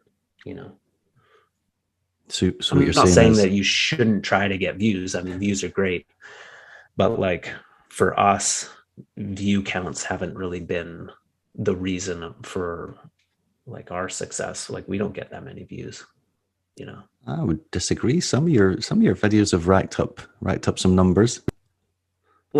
For us, a high view count would be 30,000. I mean, the one video I think our most watched video was of Dustin Latimer. It wasn't even of us. I think it's maybe 100,000. Yeah, but the latest Mushroom Blading one did really well. Mushroom Blading 8 did good numbers, didn't it? It had tens of thousands. 20,000. Yeah. Which is that's a lot for a skate good, video. But it's not. I guess for a skate video, it's okay. Dom West put up sections from Vine Street and it didn't even come close to that. And I was like, this video is why are people not appreciating this? I don't understand. He put up all the sections from Vine Street 2 and just the numbers were weirdly low. Yeah. It's interesting. Our friend Sean Unwin is the biggest rollerblading YouTube account.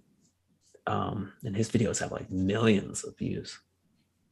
But that's because he's just skating around. Yeah, and someone's talking to me. He came up the other day, and it's because there's nothing niche about any of the videos he does. They literally appeal to everyone, and a lot of them are instructional videos. So basically anyone that goes online looking for how to skate or how to stop or how to go backwards, or they're going to find his stuff. And once they realize that that's what he does, well, if you want to learn how to skate, you're not just going to watch one video, are you? You're going to watch his other videos to see the best gear to use or da. So I feel like his is his is a stepping stone account where, oh well, I've learned this now, so now that I know how to do this, there's a harder thing that he teaches me to do, but I have to master this first, and then you come back to it. And because I've been watching as soon as I realized he unpicks wizard moves and explains how they're done. I've watched the one about the gazelles, but God knows how many. I'm still awful at them, but he gives you a very detailed breakdown of it. And I imagine anyone that's learning to skate or even just wants to get better at skating would watch certain videos of his just to his true. descriptions are really, really in depth and like offer Yeah. a lot of clarity. So, And then even the videos that aren't instructional, like you would be served those up because you've watched like a bunch of his other videos. and he's a very good skater. So it's like And he's very good. Yeah. you're going to And enjoy well watching him produced, skate. good filming, all of that. Who were the two guys? It might even have been Sean Unwin. There was two guys that used to skate all the time, and I remember them as being like the earliest Canadian YouTubers, and they used to basically just go out, two of them, and just destroy like kink rails and like street spots Yeah. all the time. Who was that? In the winter. Was one of I them know who you're called talking Sean about. Knight, maybe? Sean. Yep. Sean Knight and DP. Daniel, That's it. Daniel. His last name starts with a P. Obviously. I remember them as Call being him like the DP. earlier, some of the, like the earliest like YouTube blading Yeah. content creators. What happened to those guys? I think DP still skates. Okay. I haven't seen much from him. I haven't seen much from Sean. I've only met Sean like maybe a couple times. Sean Knight. DP I've hung out with quite a bit, not in recent years, but he's really cool, really good at skating. But I think the edits they you're were talking about, both like, really good. Yeah. yeah, really. And they would go out in winter, like Yeah. the city covered in snow, and they would hit like huge drop rails and stuff.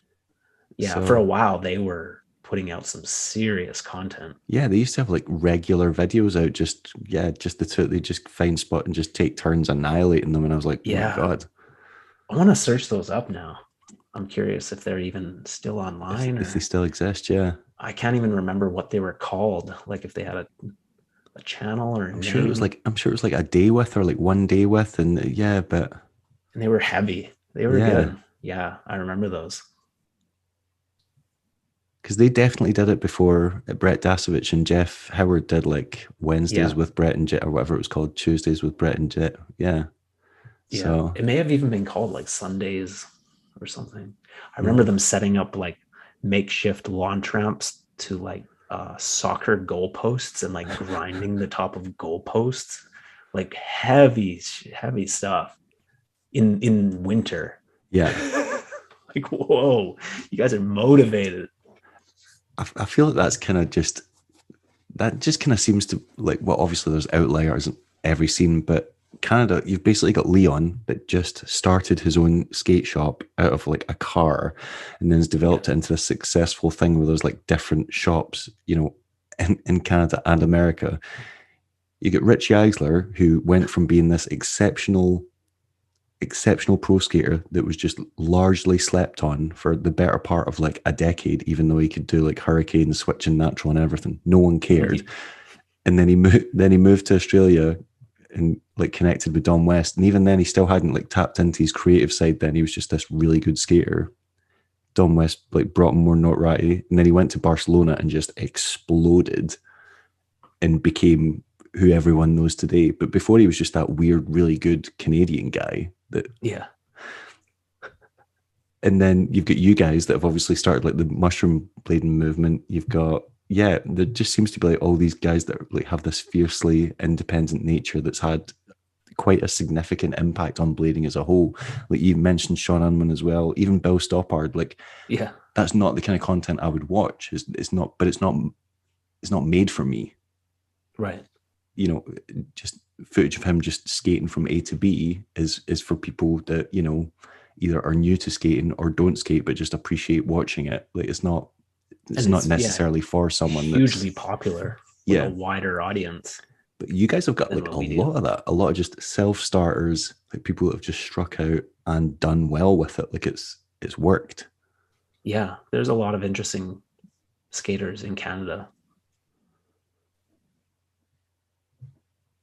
Yeah, Kind of create like obviously it's a it huge is weird. It is It's, weird. it's yeah. obviously like a huge country, but like it's still like it's definitely left its imprint on skating. Yeah. That and I'm not exactly sure why.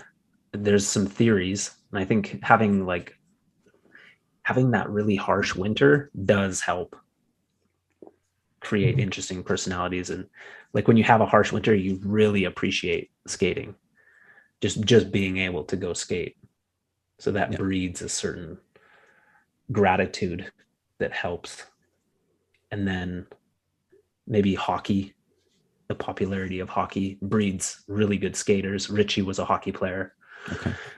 Joey was a hockey player. I was not a hockey player. But many people in Canada, many of the good rollerbladers were hockey players. Sean Unwin, I think, came from hockey. The popularity of ice skating helps because you start young. Yeah. But yeah, it is a kind of a freak thing that there's so many interesting people that come out of Canada. You're just I a don't bunch know of why. just a bunch of beautiful weirdos. That's I guess what's so. That's what's Yeah, happening. Leon. Yeah, he immigrated here from Israel. I actually didn't know that until, what was he on? Was it maybe Jumpstreet? It wasn't. I'm sure it was one of the podcasts that he was, or maybe it was either Jumpstreet or the one you did with him. I just assumed he'd always lived in Canada. And then, oh no, it must have been Jumpstreet because he was talking about being in Hoax 4. Yeah. Like And I was some like- old video with was like, wait, Arlo what? was in Israel Yeah. and he had a clip in it and he talked about the whole thing. Yeah. Yeah. Yeah, that's crazy. Yeah. So even that more so, like, yeah, like immigrating to a different country and then just like setting up shop on your own. Yeah, it's wild. Really wild. Yeah. That's a crazy story. Yeah. I've taken up an incredible amount of your time today. I've got one more. Oh, I don't. I've got 2 more questions. I just realized I've got the most important question. Pee so bad. Can I pee before? You can pee before take a pee break? we did the last 2 questions. And then I won't. Yeah. I'll be right back. It's time for another one. Hi.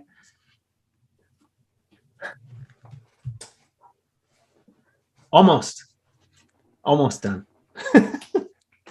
You're getting that. Oh, can you hear me? Oh, that's better. You're getting that from your kids, and my partners just went, you know what time it is? Are we going to bed soon? Yeah, right. I was like, it's only 10 minutes, it's fine. Right. Most important question of the podcast. Who has the most luscious eyelashes in blading? Ooh, that's Joey McGarry okay. or Jeremy Spira? Joey. Really? 100%. Yep. I'm telling you. For the longest time, I genuinely thought he wore mascara. He's got amazing eyelashes. Yeah.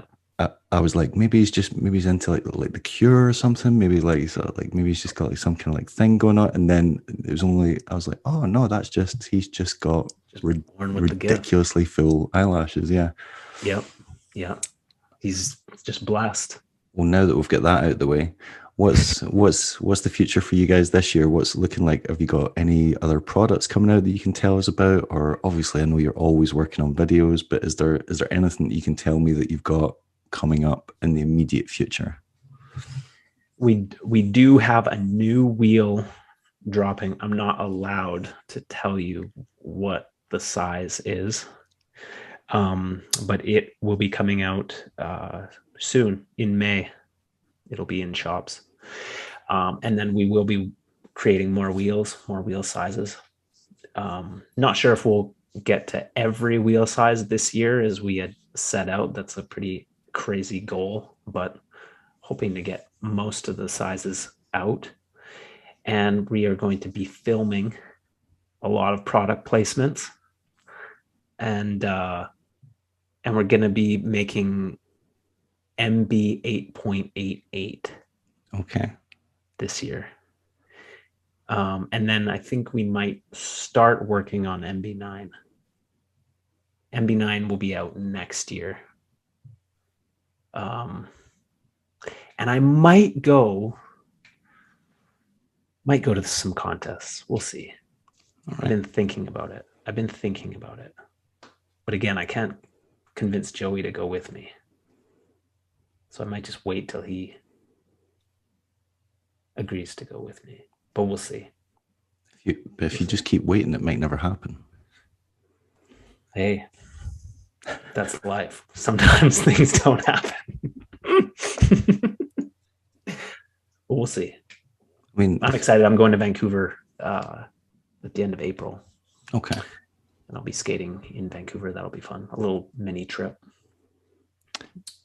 You can entice Joey that if you guys go to Blade Cup and you pop by the Them store, John Julio is basically like Santa Claus, and from the guests that are on this podcast, he just seems to be handing out free skates to everyone. So you could tell him that if he goes to the Them skate store, he might come up on some free gear. I'll remember that. Yeah, that would be worth the trip right there. I would agree. Yeah, just seeing John Julio. Yeah, like remember that time I made you cry?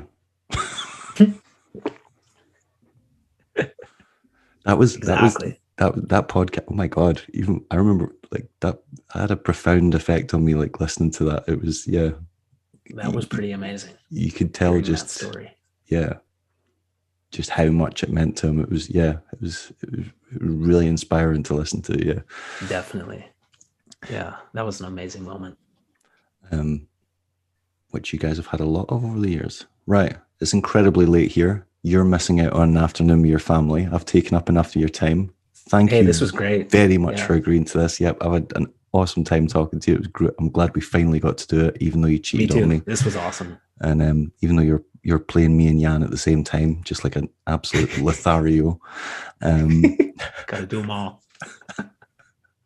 Are there any left to actually do?